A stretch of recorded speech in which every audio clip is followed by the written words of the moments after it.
SPB Bab 521-530. Hong Dali sudah memberikan instruksi, langkah berikutnya adalah pekerjaan transportasi yang terburu-buru. Ini benar-benar pekerjaan transportasi, sama sekali tidak mudah. Seluruh kota Beijing melihat truk-truk yang tak terhitung jumlahnya berisi beton bertulang dan material lainnya melaju ke arah pelabuhan Beijing. Helikopter di langit berdenting keras. Pada sore hari, kura-kura besar juga dikawal dalam kelompok besar. Migrasi besar-besaran. Hampir semua orang penting dari properti di bawah Hong Dali datang, bagaimanapun, kapal induk itu cukup luas. 80 atau 100 orang lagi tidak akan membuat banyak perbedaan. Pada hari ketiga setelah Hong Dali menaiki kapal induk, pada pukul 5.58 sore, semua orang telah tiba di kapal induk. Semua material awal telah diangkut. Saat Hong Dali berdiri di haluan kapal induk, semua orang berdiri di belakangnya seperti sekelompok orang yang mengikuti pemimpinnya. Hong Dali mengarahkan jarinya ke laut di depan dan berkata dengan penuh semangat, "Ayo menuju Wan Pice yang agung." Serang. Sekelompok orang itu tertawa dan meniru Hong Dali. Serang.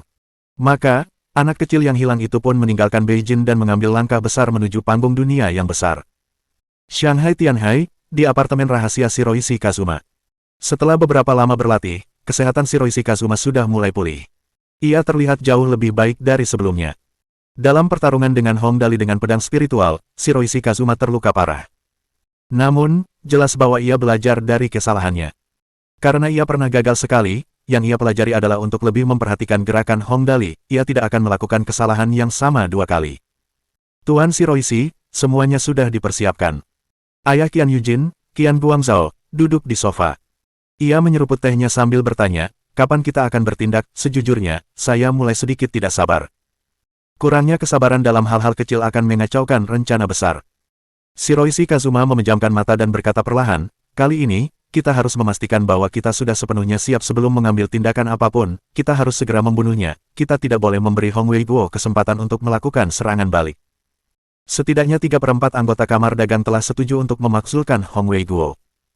Qian Guangzhou mengusap dagunya dan berkata perlahan, "Dan 3 orang dari 5 oligarki telah dengan jelas menyatakan dukungan mereka kepada kami, 2 lainnya bersikap netral." Mengatakan itu, Qian Guangzhou tersenyum.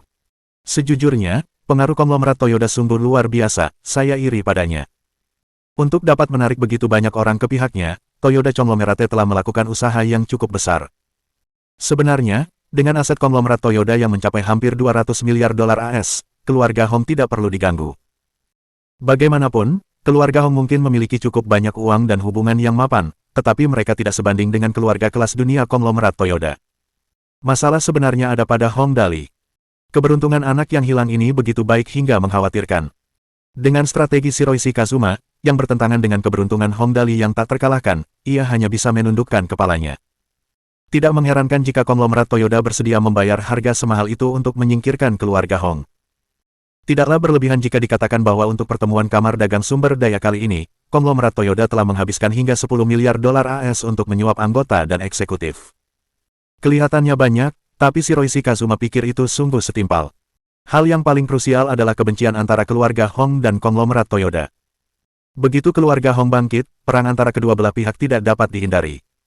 Ketika keluarga Hong jatuh, biang keladi terbesarnya adalah konglomerat Toyota.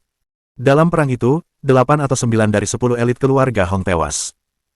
Kalau tidak, sebagai salah satu dari 2 pendiri, tidak mungkin keluarga Hong hanya sekadar keluarga bisnis biasa. Uang dibutuhkan untuk membuka jalan, di dunia ini, uang adalah salah satu alat komunikasi yang paling berguna. Shiroishi Kazuma berkata perlahan, "Menghadapi Hong Dali, kita tidak boleh ceroboh atau membuat kesalahan, dia seharusnya menaiki 2 kapal induk yang dibelinya dan pergi melaut. Kan, begitu dia melakukan perjalanan lebih jauh dan kontaknya dengan daratan utama terputus, kita akan mengambil tindakan." Yah, hal-hal yang dilakukan si anak hilang ini memang menakutkan. Qian Guangzhou menganggukkan kepalanya. "Badai di manusia mekanik masih ada, aku tidak dapat mencari tahu lebih banyak dari pihak militer mengenai Hong Dali, sikap mereka sangat buruk. Jangan khawatir tentang itu, Kekaisaran Jaban dan Amerika sudah sepakat untuk melakukan latihan militer gabungan untuk menekan negara surgawi. Dalam jangka pendek, militer negara surgawi tidak akan punya banyak waktu untuk memikirkan Hong Dali." Shiroishi Kazuma berkata dengan tenang, dengan 5 tokoh terkemuka yang duduk di pertemuan Kamar Dagang Sumber Daya, proses normal program pemakzulan, negara surgawi tidak akan bisa ikut campur. Itu sudah pasti, aku tidak akan melakukan sesuatu yang tidak kupercaya akan berhasil. Qian Guangzhou tersenyum.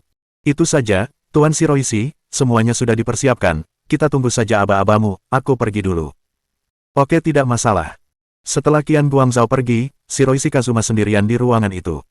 Dia kemudian berkata perlahan, Tuan Wada, apa pendapatmu tentang apa yang dikatakan Qian Guangzhou sebelumnya? Sederhana saja. Kepala Penasihat Hukum Konglomerat Toyoda, Wada Nakamasa, muncul dari pintu tersembunyi dan berkata, saya tidak akan sepenuhnya mempercayai siapapun yang bukan warga negara Jaban yang mulia. Mengenai pemakzulan Hong Wei Guo, situasinya mungkin sudah jelas sekarang, tetapi kita tidak dapat sepenuhnya mempercayai keluarga Qian, kita perlu bersiap. Menurutku juga begitu. Shiroishi Kazuma mengangguk. Orang-orang dari negara surgawi itu licik dan suka menipu, menurut rencana kita, serangan kita harus akurat dan mematikan, bahkan jika sesuatu terjadi saat itu, sudah terlambat bagi mereka untuk menarik kembali kata-kata mereka. Begitu saja. Wada Nakamasa tersenyum. Begitu kita bertindak, kita tidak boleh memberi mereka waktu untuk bereaksi. Nah, bagaimana reaksi militer negara surgawi? Qian Guangzhou, si bodoh itu, tidak dapat menemukan berita apapun. Shiroishi Kazuma menyeruput tehnya. Orang-orang yang diatur oleh konglomerat Toyoda, apakah mereka membagikan berita terbaru? Apakah berita tentang Hong Dali masih diblokir? Shiroishi Kazuma tidak bisa berkata banyak saat Qian Guangzhou ada di sana. Setelah mempertimbangkan dengan matang, ia memanggil penasihat hukum utama Toyoda Conglomerate yang paling terpercaya, Wada Nakamasa.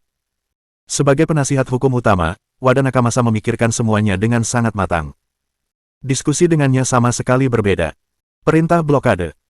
Wada Nakamasa menyilangkan kakinya dan berkata, tidak ada berita apapun yang berhubungan dengan Hong Dali sama sekali. Hong Dali memang telah menghubungi petinggi negara surgawi di militer, dan mereka menganggapnya sangat serius, namun, tidak ada cara bagi kami untuk mendapatkan berita terperinci tentangnya. Baguslah mereka menganggapnya serius. Sisanya tidak penting. Shiroishi Kazuma berkata, semakin dia dianggap serius di negara surgawi, semakin mudah bagi kita untuk menjalankan rencana kita. Mengenai kesepakatan di antara mereka, itu tidak penting. Wada Nakamasa telah berdiskusi dengan Shiroishi Kazuma. Oleh karena itu, ia mengerti apa yang dimaksudnya. Hehe, sebagian besar pengaturan sudah ada, kita tinggal menunggu Hong Dali pergi ke laut dan memutus komunikasi dengan daratan. Kita akan menyerang keluarga Hong seperti guntur, para petinggi di negara surgawi pasti akan marah, sedikit perubahan di satu pihak akan memengaruhi situasi secara keseluruhan, para anggota Kamar Dagang Sumber Daya tidak akan mengalami masa yang mudah. Kalau tidak begitu, uang yang kita investasikan tidak akan ada artinya, hahaha.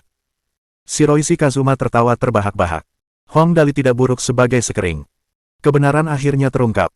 Alasan sebenarnya mengapa Shiroishi Kazuma mendukung Qian Guangzhou sepenuhnya adalah untuk menyerang seluruh kamar dagang sumber daya. Tentu saja, selama kita menyerang Hong Wei Guo seperti guntur, dengan karakter Hong Dali, dia pasti akan melawan. Wada Nakamasa tersenyum. Qian Guangzhou pasti akan menjadi target pertamanya, semua anggota yang terlibat dalam pemakzulan juga akan terancam. Jika kita menenggelamkan kapal induk tempat Hong Dali berada dan menyingkirkan Hong Wei Guo, Hong Dali pasti akan menjadi gila. Anak yang hilang ini dikenal sangat memperhatikan keluarga dan teman-temannya. Setelah Hong Wei Guo meninggal, Hong Dali, yang memiliki pakaian suci mekanik, akan melakukan pembunuhan besar-besaran dan meledakkan pintu surga. Seluruh negara surgawi akan menjadi kacau balau. Saat itu terjadi, hehe. Rencana jahat Shiroishi Kazuma dari Toyoda Conglomerate akhirnya terungkap. Sejak awal, target mereka bukan hanya pemakzulan Hong Wei Guo. Konsultan konglomerat Toyoda telah melakukan segala cara yang mungkin, merencanakan, berkonspirasi, dan bahkan mempertimbangkan karakter manusia. Jika semuanya berjalan sesuai rencana, ada kemungkinan besar Shiroishi Kazuma dan Wada Nakamasa akan berhasil. Meskipun akan sulit untuk menemukan Hong Dali karena ia memiliki pakaian suci mekanik, bagaimana dengan keluarganya? Hong Dali dapat membalikkan seluruh organisasi ketika anak buahnya dianiaya. Jika ayahnya Hong Wei Guo atau ibunya Lan Ruoxi dibunuh. Shiroishi Kazuma dan Wada Nakamasa yakin bahwa anak yang hilang ini akan menjungkir balikan seluruh negara surgawi. Kemampuannya sudah menakutkan, dengan bantuan militer negara surgawi. Kelima tokoh penting dan para anggotanya tidak akan mengalami masa-masa yang mudah. Begitu pintu surga runtuh, bisnis-bisnis negara surgawi akan runtuh setidaknya selama 30 tahun. Begitu para raksasa veteran runtuh, dan berbagai pedagang di negara surgawi mulai saling bertarung, semuanya akan menjadi kacau. Bisnis-bisnis yang diwakili oleh konglomerat Toyoda akan memanfaatkan situasi ini. Sebenarnya, ketika kita berpikir dari sudut pandang yang berbeda, kita akan memperoleh lebih banyak.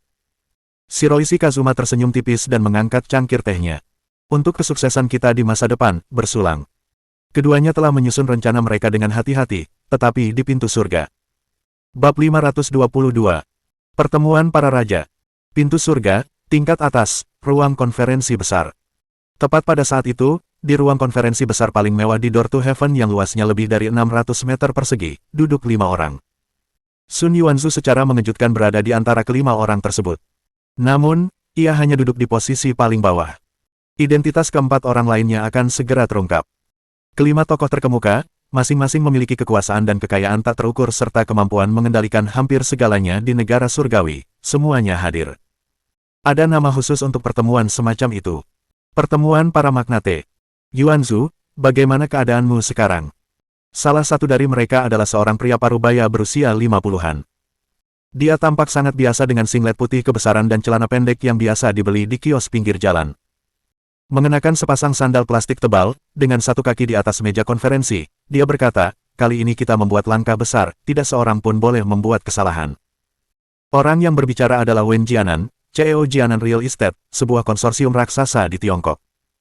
Ia tampak seperti warga biasa, tetapi hanya mereka yang benar-benar berada di eselon atas yang tahu bahwa pria yang tampak biasa-biasa saja ini adalah orang terkaya di negara itu dengan total aset sebesar 160 miliar.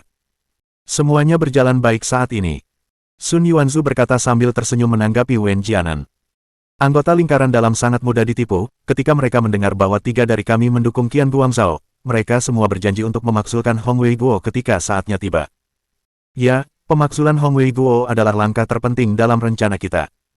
Wen Jianan mengangguk dan berkata, ini adalah awal dari segalanya, langkah ini harus dilakukan dengan benar, tidak boleh ada yang salah, pecat Hong Wei Guo dan kepung serta tekan keluarga Hong, Liu, danmu sepenuhnya, segala sesuatu yang terjadi setelahnya akan mudah. Ngomong-ngomong, apakah Hong Wei Guo tahu tentang rencana kita? Belum. Sun Yuanzu menggelengkan kepalanya.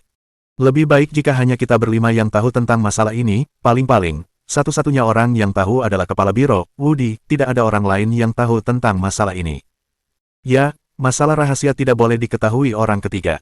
Wen Jianan tertawa. Sudah ada 5 orang di sini. Lebih dari ini, bahkan aku tidak bisa menjamin tidak akan ada kebocoran. Saat itu, seorang pembesar lainnya bertanya, Pak Tua Wen, begitu pengepungan dimulai, pengepungan itu tidak dapat dihentikan, saya hanya takut pengkhianat Qian Guangzhou akan bertindak berlebihan dan menyuruh seseorang membunuh Hong Wei Guo. Jika berita ini bocor, akan ada masalah. Jika aksi itu menjadi kenyataan, bahkan dengan kekuatan dan posisi kita mungkin tidak akan bisa keluar tanpa cedera. Kita harus memperhatikan itu. Wen Jianan mengerutkan kening dan memikirkannya. Kemudian, dia berkata setuju, apa yang kamu katakan masuk akal, jika pengkhianat besar itu menjadi tidak sabar dan bertindak atas kemauannya sendiri. Jika terjadi kesalahan, kita akan mendapat masalah. Jadi, kata Wen Jianan kepada pembesar lainnya, yang tua, kamu menunjukkan posisi netral sekarang, kan? Tokoh besar bernama Oud yang mengangguk dan berkata, ya, menurut rencana, saya seharusnya menjadi pihak yang netral, tidak memihak ke pihak manapun. Bagus. Wen Jianan menggoyangkan kakinya sambil berkata, cari kesempatan untuk mengingatkan Hong Wei Guo agar memperhatikan keselamatan, sebaiknya kita atur beberapa orang untuk berada di pihaknya. Dia adalah pusat dari seluruh rencana kita, benar, istrinya, Lan Ruoxi, serta keluargamu dan Liu, ingatkan mereka yang ada di pintu surga, mereka yang tidak ada di sini, atur beberapa orang untuk melindungi mereka, jika sesuatu terjadi pada mereka, dengan sifat protektif Hong Dali, hal-hal pasti akan terjadi. Tidak masalah. Si tua yang menganggukkan kepalanya tanda setuju. Wen tua, Sun Yuanzu merentangkan tangannya dan bertanya dengan rasa ingin tahu, aku selalu merasa bahwa rencana kita agak fantastis, apakah itu benar-benar akan berhasil? Mendengar itu, yang lain juga penasaran. Dalam rencana ini, tidak ada yang tampak berhubungan dengan kenyataan. Begitu pemakzulan Hong Wei Guo dimulai, sisa rencana itu tampaknya tidak memerlukan keterlibatan mereka. Yang harus mereka lakukan setelah itu adalah membiarkan alam berjalan sebagaimana mestinya. Apakah itu benar-benar bisa berhasil? Mereka semua adalah pemimpin konsorsium raksasa. Mereka selalu percaya pada materialisme dan yang paling mereka lakukan adalah memuja Dewa Guan. Kali ini, hal-hal telah melampaui imajinasi mereka. Bahkan, itu sama sekali di luar jangkauan pemahaman mereka. Apakah dunia ini benar-benar menakjubkan? Sejujurnya, aku tidak begitu percaya diri. Wen Jianan tersenyum. Ia menyalakan sebatang rokok dan menghisapnya. Kita mungkin tidak bisa melakukan ini, tetapi Hong Dali si anak super boros itu pasti bisa. Hehe. Sejujurnya, setiap kali Hong Dali disebut-sebut, aku merasa geli. Haha, itu benar. Sun Yuanzu dan yang lainnya tertawa. Dia berkata, anak ajaib ini benar-benar luar biasa. Sekarang, yang perlu kita lakukan adalah menunggu Hong Dali melangkah lebih jauh. Wen Jianan berkata sambil tersenyum. Pada saat itu, pertemuan kamar dagang ini akan menjadi sangat menarik. Saya mendengar bahwa sebelumnya ketika si bocah Hong Dali membuktikan semua orang salah selama pertemuan keluarganya, itu juga cukup menarik. Saya tidak tahu apa yang akan terjadi kali ini, sejujurnya, saya sangat menantikannya. Hahaha, itu benar, aku pernah mendengar orang lain membicarakannya. Keempat orang lainnya juga tertawa. Ketika saatnya tiba, segalanya akan jauh lebih menarik jika dipadukan dengan rencana kita. Ya, aku hanya ingin tahu seberapa besar dampaknya. Kurasa itu tidak hanya akan memengaruhi keadaan surgawi kita, itu juga akan menimbulkan riak di seluruh dunia. Apakah ini pepatah, anak yang hilang menyiksa bumi? Semua orang menertawakannya sejenak sebelum Wen Jianan mengetuk meja.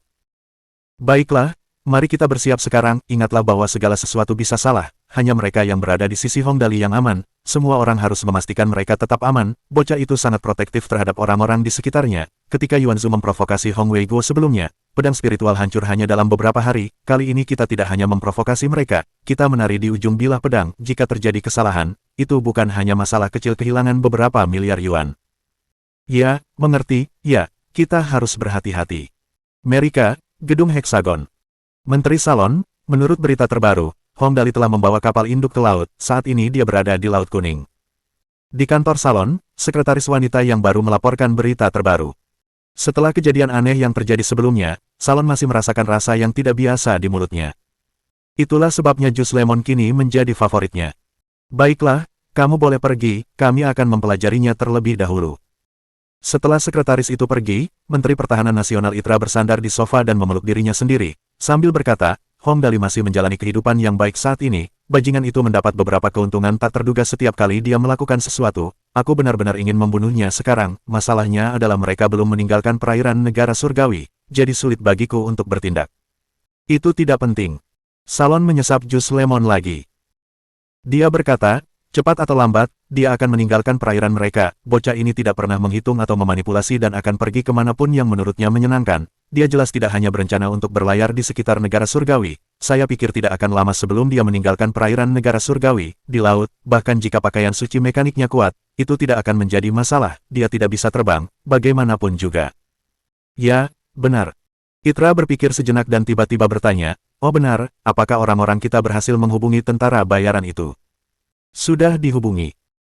Salon berkata perlahan, kami telah menyediakan persenjataan senilai hampir 200 juta dan berjanji bahwa selama mereka membunuh Hong Dali, mereka dapat memiliki kapal induk yang dibeli Hong Dali, bagaimanapun, bukan urusan kami bagaimana mereka akan berakhir, begitu Hong Dali meninggal, tidak masalah seberapa besar negara surgawi mendukungnya, saat itu, membangun kembali hubungan baik dengan kami akan menjadi perhatian utama mereka, tidak apa-apa membiarkan mereka mengamuk untuk sementara waktu, benar, Salon tiba-tiba bertanya, pada pertengahan September, pemimpin negara surgawi akan mengunjungi kita, bagaimana persiapanmu? Semuanya adalah senjata terbaru. Itra tiba-tiba tertawa saat menyebutkan hal ini. Hong Dali mungkin telah menciptakan baju zirah robotik, tetapi pasukan kita tidak akan kalah, kita memiliki banyak senjata konsep baru yang sangat kuat, tidak berlebihan jika dikatakan bahwa, kecuali senjata nuklir, Amerika tetap menjadi negara dengan persenjataan terkuat di dunia, itu fakta yang tidak terbantahkan. Baguslah. Salon tertawa. Bahkan jika negara surgawi memiliki Hong Dali, kita belum tentu akan kalah dari mereka, benar, saat Hong Dali meninggalkan perairan negara surgawi, kita akan mengadakan latihan militer gabungan dengan Jaban, itu akan memberi tekanan pada negara surgawi, kita akan mengalihkan perhatian mereka sebelum diam-diam mengirim pasukan yang menyamar sebagai tentara bayaran, semuanya akan mudah. Tentu saja, itulah yang akan kami lakukan. Dunia, Kepulauan Indonesia. Tak terhitung banyaknya tentara bayaran yang bersembunyi di ribuan pulau. Para tentara bayaran ini bersedia melakukan apa saja asalkan diberi uang. Menyelundupkan narkoba, membunuh, dan bahkan menyerang pemerintahan negara-negara kecil. Tidak ada hal di dunia ini yang tidak berani mereka lakukan. Pada saat itu, di salah satu pulau di Kepulauan Indonesia, seorang Amerikan yang misterius tengah berbicara dengan salah satu pemimpin tentara bayaran. Mereka berada di sebuah ruang pertemuan kecil yang rahasia. Ada 4 orang, seorang Amerikan, seorang pemimpin tentara bayaran, dan 2 pengawal dengan senapan mesin ringan, mereka berasal dari pihak tentara bayaran. Hei, kalian orang Amerikan memang tidak bisa diandalkan. Pemimpin tentara bayaran itu menyilangkan kakinya dan memainkan pistol di tangannya. Sambil menggigit tusuk gigi, dia tersenyum dan berkata, kami bisa mempertaruhkan nyawa kami untukmu, tetapi pertama-tama kami harus melihat keuntungan apa yang akan kami dapatkan. Aku tidak akan membuat kontrak yang akan merugikan kita, kau seharusnya tahu itu, jika kau berani berbohong padaku, aku tidak akan ragu untuk melemparkanmu ke laut untuk memberi makan hiu. Bab 523.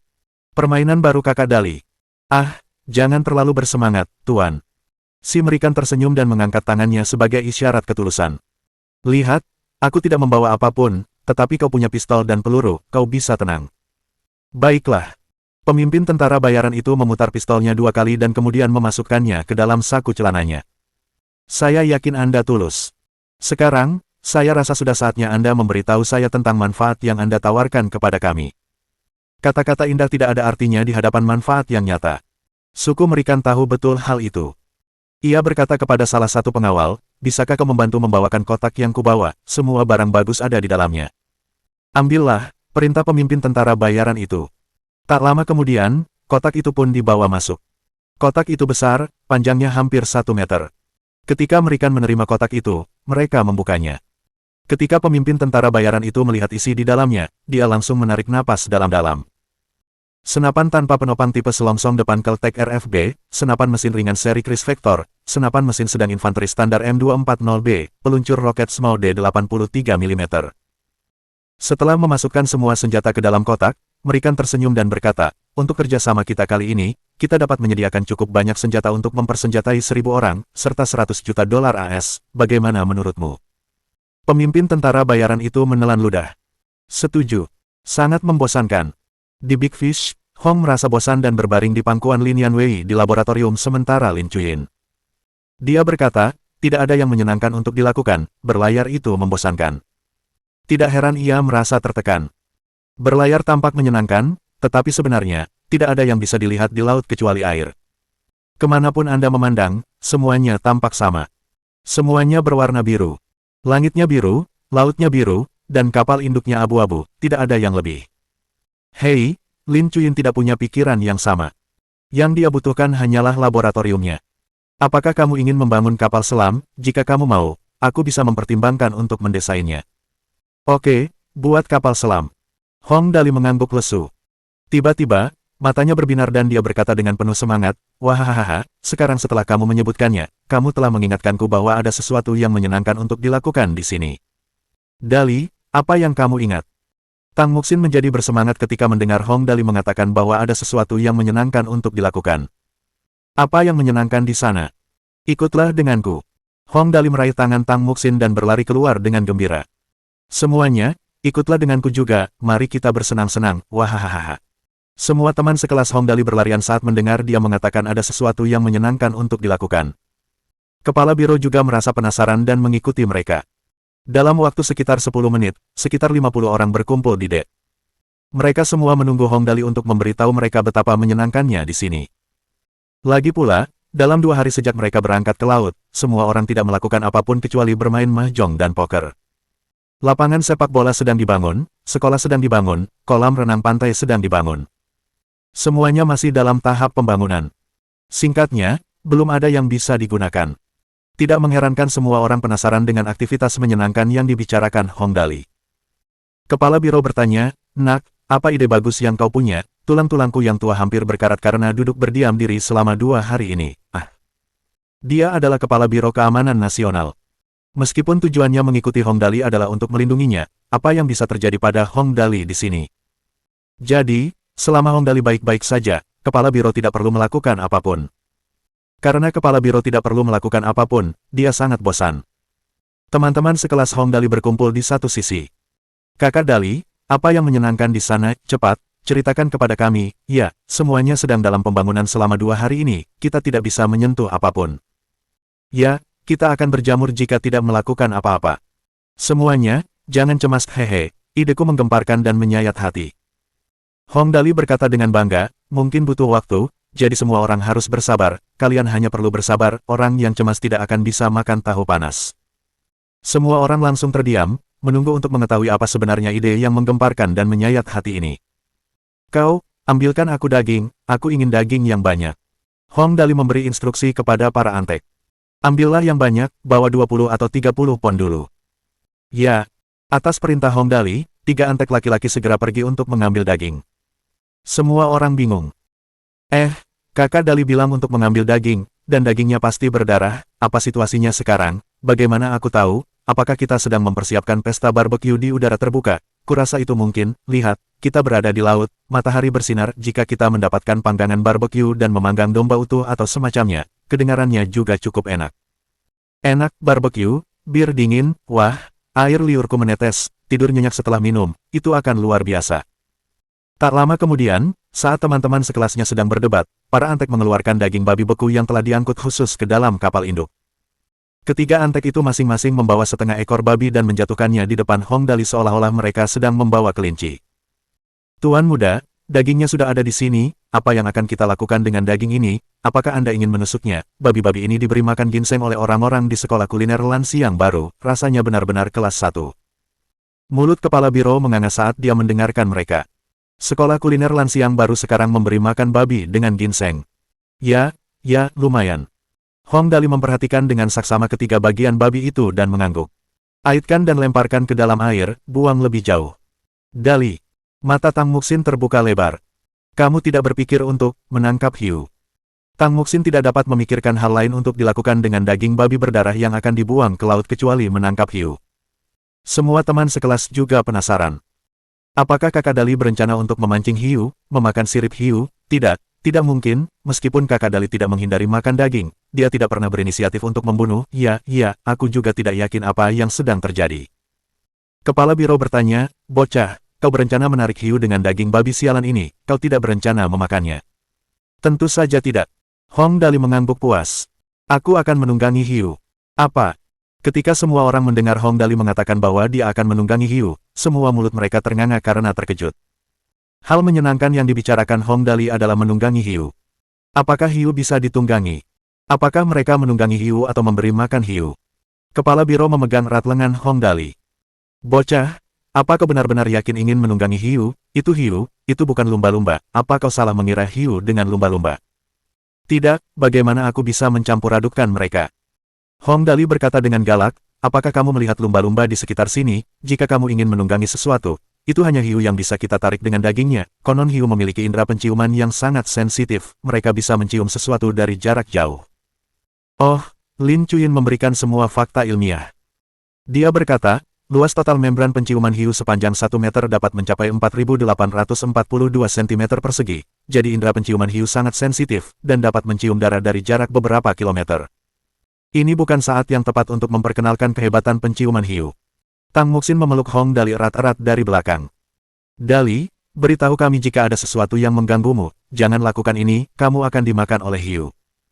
Kenapa aku harus dimakan? Hong Dali benar-benar bingung. Aku adalah hiu, tidak. Aku adalah sahabat hewan, apakah kamu ingat gunung di tepi desa roh air, ingat gelang yang kukenakan di tanganku? Ketika desa roh air dan gelang pengusir serangga misterius yang dikenakan Hong Dali disebutkan, Tang Muxin akhirnya melepaskan cengkeramannya. Saat mereka berada di desa roh air, memang benar bahwa banyak binatang yang sangat dekat dengan Hong Dali.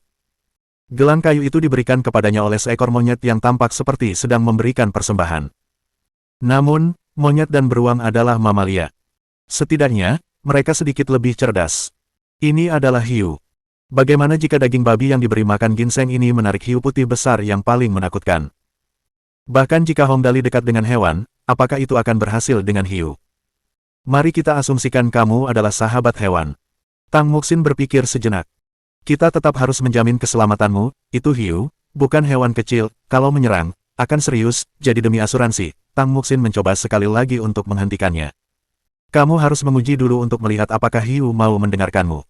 Ya, Sin paling peduli padaku, hehe. Hong Dali mengusap dagunya. Itulah yang akan kita lakukan. Dia tidak berpikir panjang, tetapi untungnya, Tang Muxin masih peduli dengan keselamatannya. Cara ini sungguh tidak buruk. Jika hiu itu mendengarkannya, tentu saja tidak akan terjadi hal buruk. Jika hiu itu tidak mendengarkan, masih ada waktu untuk lari. Mereka menurunkan perahu karet itu, kami menyebutnya perahu karet, tetapi sebenarnya, itu adalah kapal militer kecil yang panjangnya sekitar 10 meter. Kemudian, mereka mengaitkan kepala babi itu dan menurunkannya ke laut. Perhatian semua orang terpusat pada perahu karet, menunggu untuk melihat apa yang akan terjadi selanjutnya. Christina diam-diam menarik ujung pakaian Levis dan berbisik, bisakah si anak durhaka Hong Dali benar-benar menunggangi hiu? Levis, ya, dia tidak mungkin mengirim dirinya sendiri ke kematiannya sendiri, kan? Jika itu benar, itu akan menyelamatkan kita dari masalah, meskipun aku meragukannya. Christina mengangguk.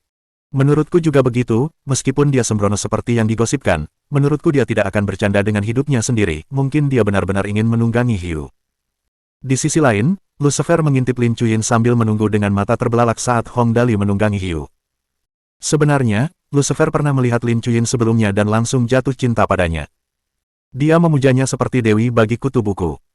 Masalahnya, Lin Chuyin belum pernah melihat Lucifer sebelumnya. Dia hanya tahu bahwa orang seperti itu ada. Itulah sebabnya Hong Dali tidak tahu bahwa saingan cintanya ada di sebelahnya. Sayang, apakah menurutmu Tuan Muda Dali benar-benar bisa menunggangi Hiu? Mo Yunyun menarik Lucifer diam-diam. Tuan Muda Dali benar-benar berani bermimpi. Dia hanya seorang idiot yang lucu. Lucifer bergumam, seorang idiot yang sangat menakutkan. Bab 524. Bayi-bayi yang berharga, masuklah ke dalam mangkuk. Indra penciuman Hiu tidak biasa. Hanya dalam beberapa menit, perubahan tampak di permukaan laut. Orang-orang bermata tajam itu menunjuk ke kejauhan dan berteriak, "Lihat, sirip Hiu." Teriakannya menarik perhatian orang-orang di atas perahu. Mereka semua menoleh untuk melihat. Benar saja, di lautan luas, benda hitam seperti pisau sedang mendekati mereka. Itu adalah sirip belakang Hiu. Makhluk yang sangat peka terhadap bau darah ini telah menjadi panggilan Hong Dali. Hiu hidup di laut. Sebagian orang menganggap mereka sebagai ikan yang paling ganas. Makhluk-makhluk kecil nan lucu ini. Hong Dali menatap ke arah laut sambil tersenyum. Sayang, datanglah ke kakak Dali. Kalau bukan karena hiu-hiu itu, kepala biro benar-benar ingin menendangnya ke laut, dia bisa berenang dengan baik. Tak lama kemudian, seseorang berteriak lagi, "Lihat, ada lebih banyak hiu, jumlah mereka banyak sekali." Tidak hanya ada satu hiu, ada 30 hingga 40 sirip di permukaan air. Sekawanan besar hiu. Kawanan hiu itu membuat gadis-gadis itu berteriak serempak. Pemandangan itu sungguh spektakuler, hiu-hiu itu mengepung perahu-perahu yang ditumpangi Hong Dali dan yang lainnya. Gadis-gadis yang lebih pemalu condong ke arah anak laki-laki. Hal ini membuat anak laki-laki merasa beruntung, hiu terkadang bisa sangat lucu, setidaknya mereka bertindak seperti pencari jodoh. Tentu saja, hiu-hiu haus darah ini merupakan hewan peliharaan laut eksklusif hanya untuk si anak ajaib. Hong Dali, bajingan ini melambaikan tangan ke hiu-hiu itu dan berkata, "Bayi-bayi yang berharga, masuklah ke dalam mangkuk." Hiu-hiu itu benar-benar antri dan berdiri di dalam air. Mereka mengerti Hong Dali. Dapatkah Anda bayangkan sekawanan hiu, yang masing-masing panjangnya hampir 3 meter, berbaris rapi dengan rahang terbuka lebar, memperlihatkan gigi-giginya yang tajam. Ketika kepala biro melihat itu, ia merinding. Hong Dali telah tumbuh sejauh ini. Bahkan ikan-ikan di laut pun mendengarkannya. Christina dan Levis tercengang melihat pemandangan itu.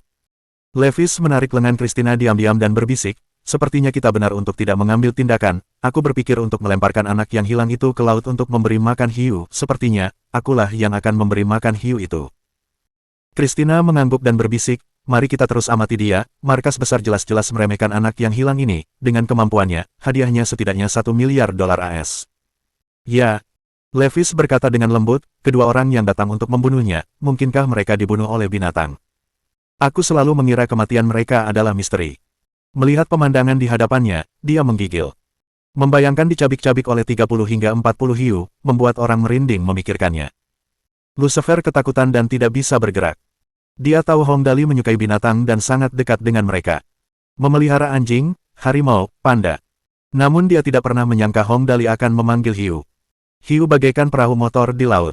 Tepat di atas piramida makanan. Kehadiran Hong Dali di lautan tak tertandingi. Siapa lagi yang bisa menjadi lawannya? Lucifer menyentuh dagunya. Kutukan bisa ditransfer, bisa mengendalikan hewan, rahasia apa lagi yang dimiliki orang ini? Hehe, menarik, haruskah aku mencoba mengutuknya di tengah laut untuk melihat hasilnya? Rasa ingin tahu membunuh kucing. Di tengah laut, sulit untuk memprediksi rasa ingin tahu siapa yang akan membunuh. Oleh karena itu, Lucifer mengeluarkan ponsel pintarnya dan memposting pesan Weibo. "Kudengar Hong Dali pergi ke laut, ya, itu ide yang bagus. Langit, laut, dengarkan panggilanku, ayo bermain dalam bentuk badai." Lucifer tertawa setelah mengirim postingan itu. Dia bergumam pada dirinya sendiri, "Tiba-tiba aku sadar, menyenangkan menebak siapa yang akan menerima kutukanku. Dengan kata lain, siapa yang akan menjadi orang yang tidak beruntung, sejauh mana itu akan terjadi." Tentu saja, sulit bagi siapapun untuk memahami pikiran si idiot lucu ini, Lucifer. Saat Lucifer dengan gembira memposting Weibo-nya, Hong Dali dengan tegas mengaktifkan berbagi emosi dengan hewan. Bagaimanapun, mereka akan menunggangi hiu. Jika dia tidak melakukannya, dia mungkin aman, tetapi tidak ada jaminan yang lain juga akan aman. Jika seseorang jatuh ke laut dan digigit, itu bukan lelucon. Hong Dali mungkin tampak tidak berperasaan, tetapi dia tidak bodoh. Begitu dia mengaktifkan emosi yang dibagikan, semua orang tercengang. Aduh, sakit sekali. Pesan pertama yang keluar dari mulut Hiu adalah teriakan kesakitan. Sakit. Mengapa Hiu-Hiu ini kesakitan? Kerumunan orang penasaran. Ketika semua orang mencoba mencari tahu apa yang terjadi, seseorang dengan mata tajam berkata, "Cepat, lihat, ada kait di mulut beberapa hiu." Benar. Benar. Hong Dali melihat ke arah itu. Ketika melihatnya, dia mengangguk dan berkata, "Benar. Bayi-bayi yang berharga, antrilah. Kakak Dali akan membantumu." Hiu-hiu itu terlihat menyelam ke dalam air selama sekitar 2 menit. Ketika mereka kembali ke permukaan, sekitar 20 hiu yang berdiri di depan terluka. Kail jaring nelayan tergantung di mulut hiu-hiu ini. Beberapa siripnya terlilit tali pancing. Hiu-hiu itu semuanya terluka di tempat yang berbeda. Semuanya, ambil Tang Baja, perintah Tang Muxin dengan cemas. Mari kita singkirkan kail dan tali pancing ini terlebih dahulu. Ngomong-ngomong, hiu memang lucu saat tidak memangsa manusia. Terutama 2 deretan gigi besar saat mereka membuka mulut. Yah, lebih baik tidak memasukkan kepala ke sana. Kepala Biro dan yang lainnya ragu-ragu. Namun, Hong Dali dan teman-temannya semuanya berani. Beberapa mengambil pisau dan beberapa mengambil tang. Mereka berkumpul dalam sekejap. Tentu saja, mudah untuk mendapatkan peralatan, tetapi tidak mudah untuk membantu hiu-hiu itu. Yang terpenting adalah, mudah saja jika mereka berada di atas dan hiu-hiu itu ada di dalam air, tetapi masalahnya berbeda jika mereka berada di dalam air bersama semua hiu itu. Biarkan aku turun dulu.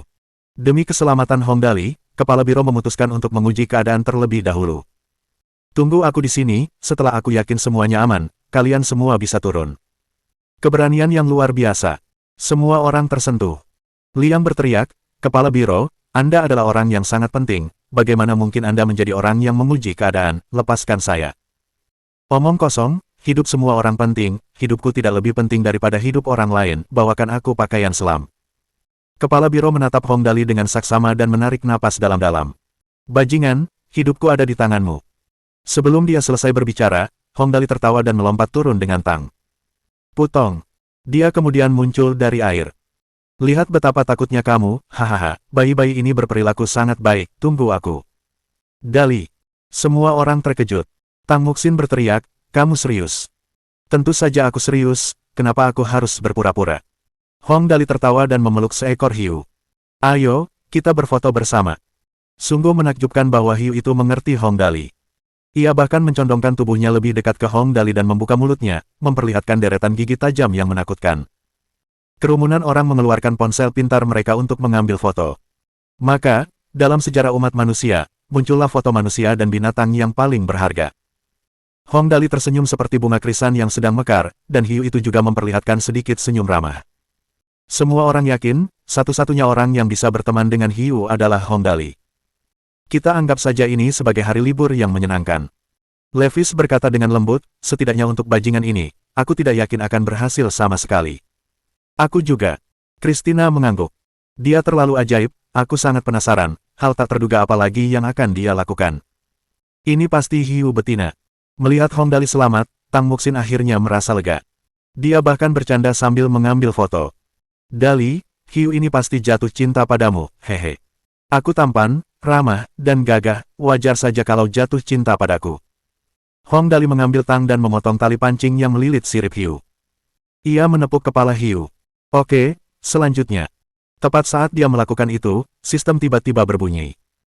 Misi sampingan 1, si kecil hilang yang peduli, persyaratan misi, keberanian, kemajuan saat ini, 1/100, hadiah, peningkatan gelar, sahabat terbaik hewan, efek gelar, host dapat dengan mudah mengendalikan hewan apapun, level gelar, level 3, maks penjelasan tambahan, misi ini tidak harus diselesaikan, setelah sistem selesai melakukan peningkatan, misi akan dihapus. Sistem yang telah tenang selama beberapa saat muncul kembali.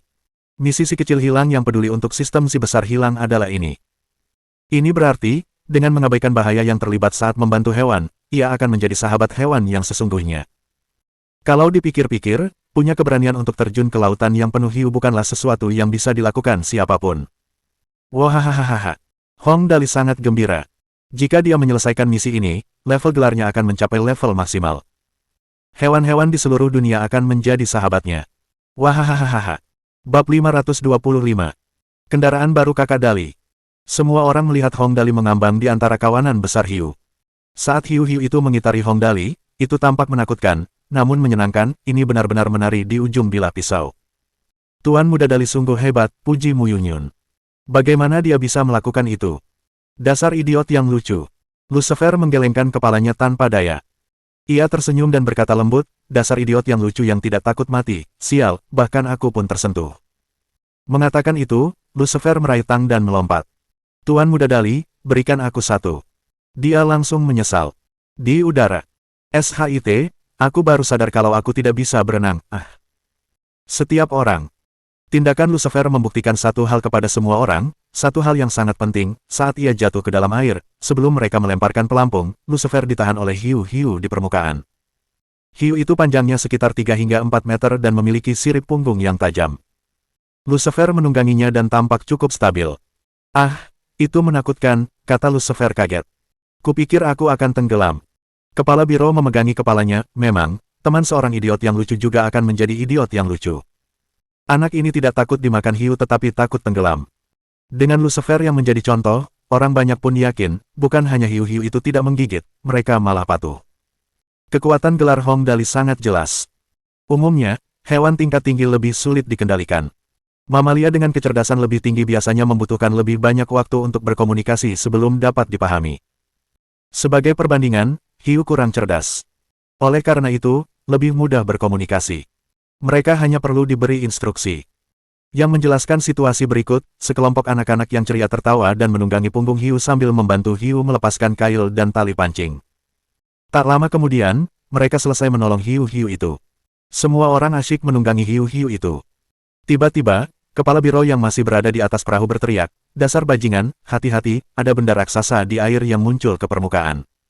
Dia menunjuk jauh ke dalam laut dan berkeringat di sekujur tubuhnya. Ada siluet besar, panjangnya sekitar 17 hingga 18 meter dan lebarnya 2 meter. Bayangan itu tampak seperti ikan, hiu raksasa.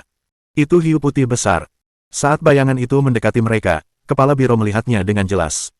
Dia berteriak panik, bajingan, bersiaplah. Itu hiu putih besar yang sangat besar. Semuanya, cepat kemari. Hiu putih besar, penguasa lautan yang tak terbantahkan. Hong Dali mungkin dapat mengendalikan hiu kecil, tetapi kepala Biro tidak yakin apakah ia dapat mengendalikan hiu putih besar. Namun, tidak ada pilihan lain. Dengan kecepatan hiu putih besar itu, jelas sudah terlambat untuk meminta semua orang mendekat. Dia hanya berharap Hong Dali mampu mengendalikannya, itulah satu-satunya harapan. Kepala Biro merasa cemas dan yang lainnya terkejut dan berkeringat. Mereka mulai menaiki tangga sambil bersandar di kapal. Mungkin tidak ada masalah untuk mengendalikan hiu kecil itu, tetapi benda besar sepanjang 17 hingga 18 meter ini. Namun Hong Dali sama sekali tidak takut, keinginannya untuk hidup terlalu kuat. Bahkan hiu putih besar pun tidak akan mampu bertahan. Bagi seorang anak yang serba bisa, itu sama sekali bukan masalah. Wahahaha. Hong Dali tertawa tanpa berpikir. Xiao Bai, masuklah ke dalam mangkuk. Christina, yang berada di gendongan, memperhatikannya, sambil mengeluarkan banyak keringat. Ia berbisik kepada teman sekelasnya yang tidak berani masuk ke dalam air, apakah Tuan Muda Dali selalu tidak berperasaan, bukankah dia terlalu baik hati? Dia orang yang luar biasa. Teman sekelas Hong Dali berkata, kami jarang melihatnya tidak bahagia. Dia menambahkan dengan iri, aku benar-benar iri padanya. Christina juga merasa iri. Sebagai pembunuh bayaran papan atas dunia, sulit baginya atau Levis untuk bisa sebahagia Hong Dali. Levis, Christina bertanya dengan lembut. Jika kau berhadapan langsung dengan hiu putih besar ini, dengan kekuatanmu, apakah kau bisa mengatasinya? Hanya 2%. Levis berkata tanpa daya, sepertinya firasatmu cukup akurat, Hong Dali tidak menyakiti orang atau hewan, dan orang-orang di sekitarnya semuanya bejat, aku telah mengamati antek-anteknya, ketika ketiga antek itu memindahkan daging babi. Kekuatan mereka luar biasa, mereka mungkin dengan senang hati dan rela mengikuti Hong Dali sebagai antek, tetapi aku yakin salah satu dari mereka dapat menandingi 10 pembunuh bayaran teratas di dunia, aku hanya bisa menangani 6 dari mereka paling banyak. Aku juga merasakannya. Christina mengangguk. Tiba-tiba dia mengganti topik pembicaraan. Berhenti bicara, lihat. Melihat ke arah yang Christina lihat, bayangan hiu putih besar itu berada tepat di depan Hong Dali. Wala, menyiramkan air. Pemandangan yang terbentang di depan mata mereka tak terlupakan. Itu memang hiu putih besar raksasa.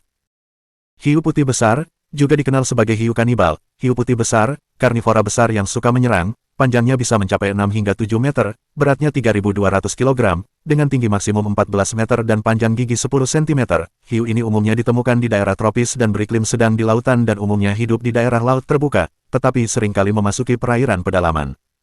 Tentu saja, itulah yang tercatat. Yang ada di depan mata mereka jelas tidak tercatat, itu sebesar truk. Membandingkannya dengan Hongdali seperti anak kecil yang berdiri di depan akuarium raksasa.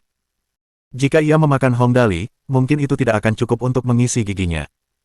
Mata hiu putih besar itu sebesar bola sepak. Giginya hampir sepanjang 1 kaki. Berdiri tegak di air di samping Hongdali, pemandangan itu seperti mobil tegak dengan bas tingkat. Dalam rasio itu, jelas hiu putih besar ini sangat menakutkan hingga bisa menghentikan anak kecil menangis di malam hari, tetapi hiu itu sangat jinak di depan Hongdali. Hongdali tertawa sambil menepuk perutnya. Pria besar, aku akan memanggilmu Xiao Bai di masa depan, oke. Pria setinggi 17 hingga 18 meter ini dipanggil Xiao Bai oleh Hongdali. Kerumunan itu bahkan tidak punya keinginan untuk mengeluh. Kepala biro menepuk kepalanya. Tidak bisakah bajingan ini memberinya nama yang tepat? Setidaknya akan lebih masuk akal untuk menyebutnya Dabai 1. Sekarang semua orang melihat bahwa hiu putih besar Xiao Bai berada di bawah kendali Hongdali. Mereka menjadi lebih berani dan melompat ke laut satu persatu. Tidak hanya anak laki-laki, tetapi bahkan anak perempuan juga melompat ke dalam air. Hiu putih besar sepanjang 17 meter itu dapat dikendalikan. Tentu saja, mereka tidak perlu khawatir dengan yang lebih kecil. Tidak masalah jika mereka akan terkena pakaian basah, itu tidak ada apa-apanya dibandingkan dengan bisa menunggangi hiu. Tentu saja, mereka sedikit berbeda dari kelompok sebelumnya. Kebanyakan dari mereka lebih pintar, kulit hiu lebih berduri daripada amplas. Bahkan jika mereka menabrak mangsa, akan ada darah. Meskipun hiu-hiu ini tidak akan menabrak mereka, kulitnya berduri saat mereka menungganginya. Oleh karena itu, anak-anak ini membawa bantal kursi saat mereka melompat ke laut. Setelah kekacauan yang singkat, semua orang menemukan hiu mereka. Sekitar 3 menit kemudian, Hongdali membawa serta Tang Muxin, Lin Yanwei, dan Lin Chuyin dan duduk bersila di punggung hiu putih besar Xiao Bai. Hongdali tertawa, menunjuk ke laut lepas di depannya dan bersorak. Ayo kita menuju Wan Pice yang hebat, serang. Anak-anak ini tidak tahu apa itu Wan Pice, tetapi tidak diragukan lagi betapa menyenangkannya menunggangi hiu. Hiu-hiu itu jauh lebih ganas daripada perahu motor. Mereka menerjang angin dan ombak. Hiu putih besar milik Hongdali, Xiao Bai, memimpin jalan dan sisanya mengikuti di belakang dengan hiu, diikuti oleh kepala biro di kapal dan kapal induk yang dibeli Hongdali, Big Fish dan Second Fish. Formasi seperti itu. Pasti keren sekali melihatnya dari udara. Penonton sangat senang, berenang cepat di laut. Saat Xiao Bai berenang perlahan, yang lain mencoba mengendalikan hiu mereka untuk berlomba melihat siapa yang lebih cepat. Di atas kapal, sambil melihat anak-anak yang ceria dan gembira, Christina menjilati bibirnya dengan penuh harap. Serius, Levis, bolehkah kita coba juga, menunggangi hiu? Aku belum pernah melakukannya sebelumnya. Aku tidak keberatan, aku juga sebenarnya ingin mencoba. Levis melihat masih ada beberapa hiu di permukaan. Bagaimana kalau kita coba? Oke. Christina meraih bantal kursi dan langsung melompat turun. Ya hahaha, hiu-hiu kecil yang lucu. Aku di sini, datanglah ke kakak. Anak nakal ini. Levis tersenyum. Aku ikut juga. Melihat Christina dan Levis mengejar Hongdali dengan hiu mereka, kepala biro menyentuh dagunya. Levis, kenapa aku merasa dia begitu familiar? Dia berpikir sejenak. Saat itu, suara dengungan mencurigakan datang dari langit.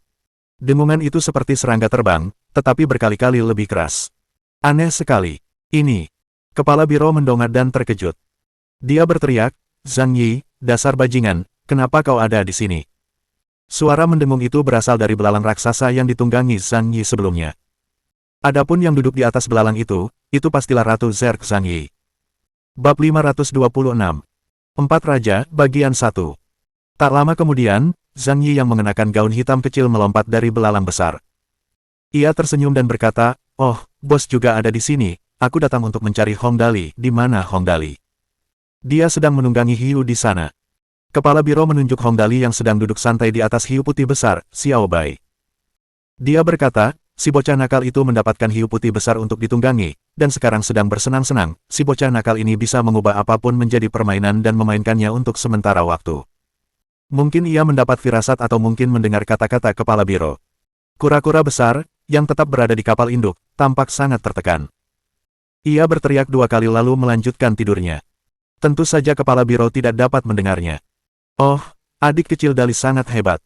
Zhang Yi melindungi matanya dengan tangannya dan memperhatikan sekelompok pemuda nakal yang menunggangi Hiu di kejauhan. Dia tertawa dan berkata, aku datang untuk meminta uang padanya, kalau begitu, aku akan menunggunya sebentar. Gadis kecil. Ketika mendengar bahwa Zhang Yi mencari Hong Dali untuk mendapatkan uang, kepala biro menjadi marah.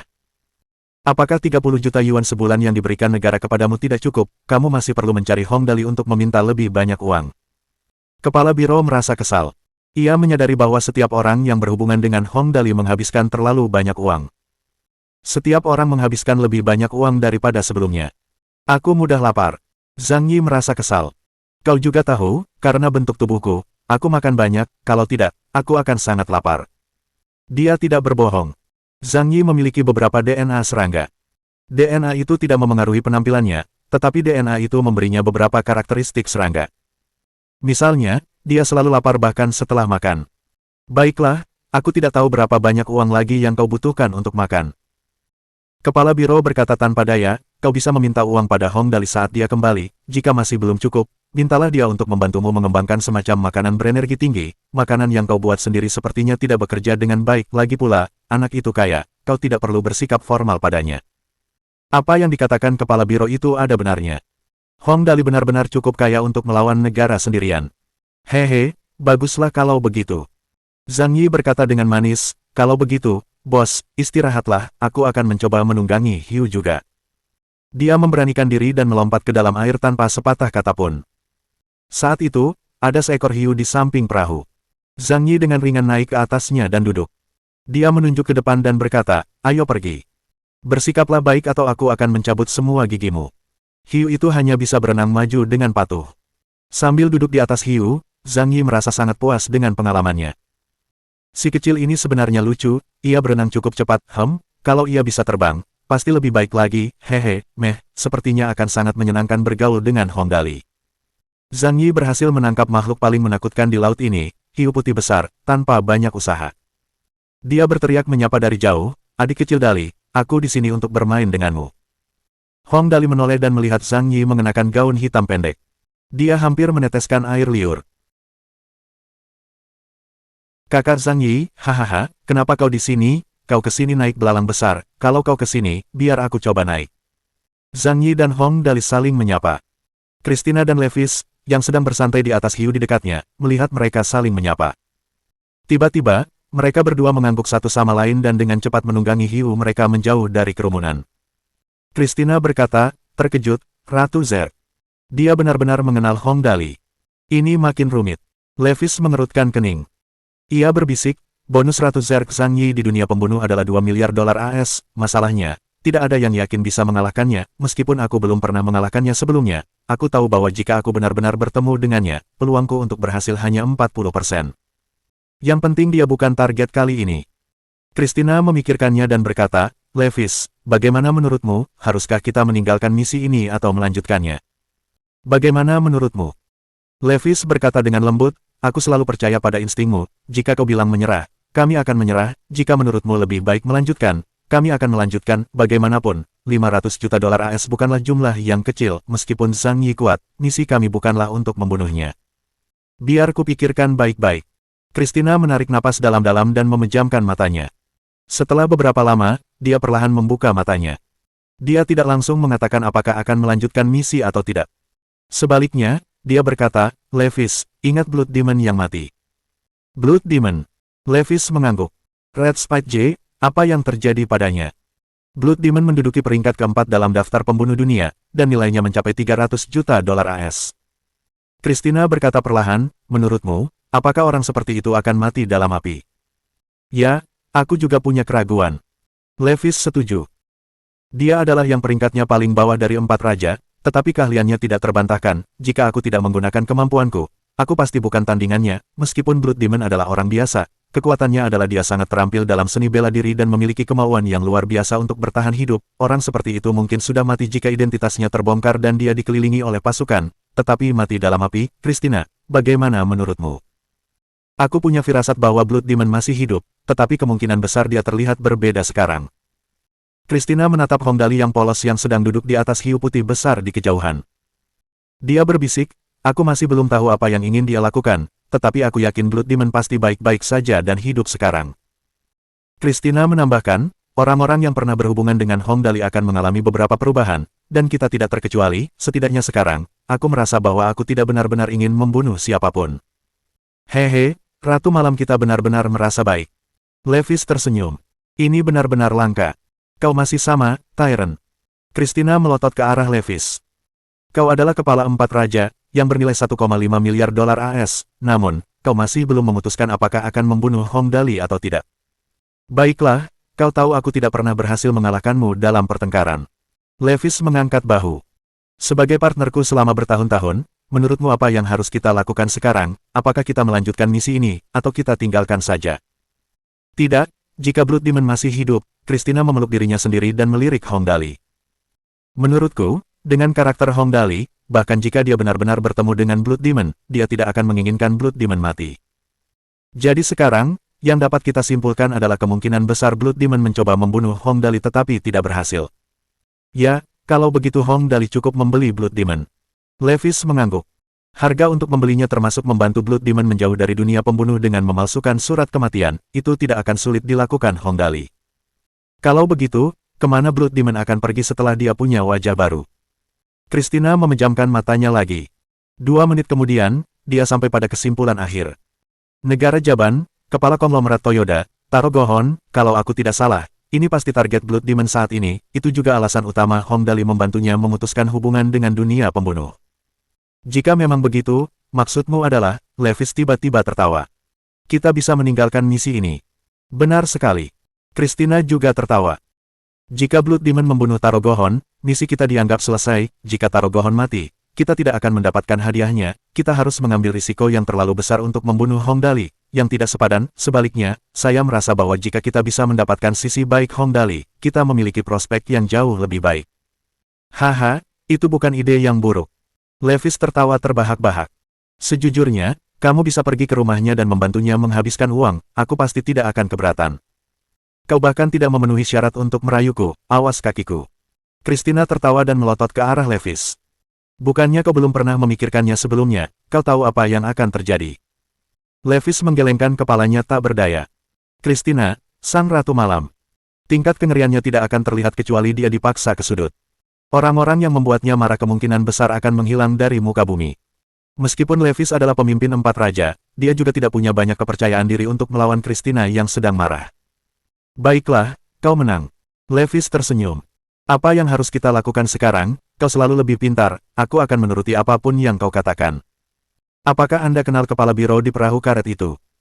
Christina berkata dengan santai, dia memegang jabatan yang sangat tinggi, saya pikir jika kita mengambil inisiatif dan mengatakan kepadanya kebenaran tentang identitas kita, dengan jabatannya, saya yakin dia tidak akan memperlakukan kita dengan buruk. Ratu Zerk ada di sini sekarang, seru Levis kaget. Jika dia memutuskan untuk membunuh kita, dengan Zhang Yi di sini, kita tidak akan bisa melarikan diri dengan mudah. Ketakutannya bukan tanpa alasan. Ada banyak makhluk terampil dan kuat yang hadir. Ada juga hiu putih besar, Xiao Bai mengawasi mereka dengan waspada. Begitu mereka jatuh dan mulai bertarung, mereka berdua pasti akan mati di sini. Apa yang perlu ditakutkan? Tanya Christina dengan yakin. Dengan Hong Dali di sini, dan berdasarkan apa yang kita ketahui tentang karakternya, dia tidak akan membiarkan kita terbunuh. Meskipun kita berdua adalah pembunuh, kita belum pernah membunuh siapapun dari negara surgawi, jadi mereka tidak akan terlalu membenci kita. Jika kita berhasil dan diizinkan untuk tinggal di kapal Hong Dali, manfaatnya jauh lebih baik daripada menjadi pembunuh. Aku akan dengan senang hati membantunya menghabiskan sejumlah uang. Baiklah, kurasa kau benar. Levis tersenyum dan mengangguk. Ayo pergi sekarang. Di sisi lain, di punggung hiu putih besar, Xiao Bai. Kakak Zhang Yi, uangmu habis lagi. Hong Dali mendengus dan berkata, aku memberimu 50 juta terakhir kali, apakah kamu sudah menghabiskan semuanya? Apa kau bilang aku babi, aku sangat sedih. Zhang Yi cemberut. Aku juga tidak ingin makan terlalu banyak, tapi aku benar-benar lapar, tidak ada yang bisa kulakukan. Setelah selesai berbicara, dia mengulurkan tangannya dan berkata, katakan saja padaku apakah kau akan memberiku uang. Bab 527. 4 Raja, Bagian 2. Tentu saja aku akan memberikannya padamu. Hong Dali berpikir sejenak. Tapi kita tidak bisa terus melakukan ini. Hong Dali tidak kekurangan uang. Masalahnya, Zhang Yi makan terlalu banyak, hanya dalam obrolan singkat ini, Zhang Yi telah mengeluarkan banyak barang dari tasnya dan memakannya semua. Jika seseorang makan sebanyak itu, setelah mencernanya, pasti banyak yang harus dikeluarkan. Ketika Hong Dali memikirkan adik perempuannya yang begitu lembut menghabiskan hampir separuh waktunya di toilet, bulu kuduknya merinding. Saya tidak punya pilihan lain. Zhang Yi memasang wajah muram dan cemberut. Saya tidak bisa mengembangkan sesuatu yang bernutrisi tinggi, saya makan nutrisi murni, tetapi itu masih belum cukup. Tang Muxin merasa simpatik. Dia menarik lengan Hong Dali dan berkata, Dali, mengapa kamu tidak membantu suster Zhang Yi? Dia tidak pernah kenyang, kasihan sekali. Sebenarnya, Tang Muxin punya motif egois. Zhang Yi dikenal sebagai Ratu Zerg, anggota terkuat di Holy Grail, bakat yang luar biasa. Jika Hong Dali bisa membuatnya berpihak padanya, bukankah dia akan menjadi tak terkalahkan? Coba kupikirkan. Hong Dali menyentuh dagunya, lalu matanya tiba-tiba berbinar. Ia tersenyum dan mengeluarkan beberapa kacang dali dari tasnya. Oh ya, saudari Zhang Yi, ini enak, apa kau mau mencobanya? Di atas perahu karet, Christina dan Levis kembali. Di atas perahu karet, Christina mendekati kepala biro sambil tersenyum. Yang terhormat Bapak Kepala Biro, bisakah kami berbicara sebentar? Tentu saja. Kepala biro menatap mereka berdua seolah-olah dia telah memahami sesuatu. Dia tersenyum. Ikutlah denganku. Ketiganya membawa perahu karet itu kembali ke kapal induk. Saat mereka kembali ke Big Fish, kepala biro duduk di kursi dan memberi isyarat agar mereka duduk. Silakan, Nona Christina, atau bolehkah saya memanggil Anda Nona Assassin? Sepertinya Tuan Kepala Biro tahu identitas kita. Christina dan Levis saling memandang sebelum duduk. Christina tersenyum. Mengapa Anda tidak memberitahu kami seberapa banyak yang Anda ketahui? Saya menebak sebagian kecilnya. Saya tidak terlalu yakin dengan detailnya.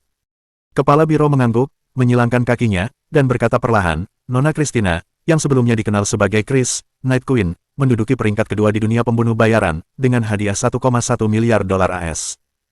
Levis, Jeff Levis secara lengkap, Tyrant, menduduki peringkat pertama di dunia pembunuh bayaran. Apakah saya benar? Sebelumnya, dia tidak dapat mengingat identitas Christina dan Levis.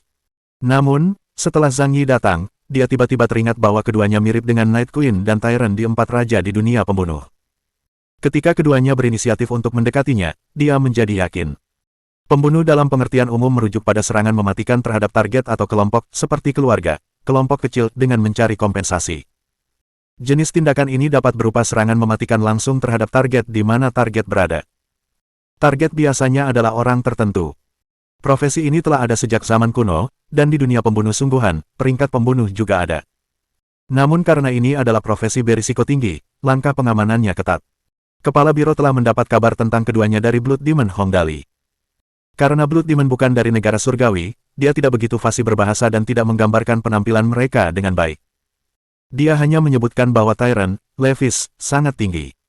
Tentu saja, meskipun deskripsi penampakannya tidak terlalu spesifik, Blood Demon telah menekankan bahwa Tyrant, Levis, dan Night Queen, Chris, bukanlah orang biasa. Dalam ketentuan rahasia negara surgawi, keduanya adalah mutan. Benar sekali, sepertinya berita tentang kepala biro datang dari Blood Demon. Christina tersenyum sambil bertanya, bagaimana kabarnya?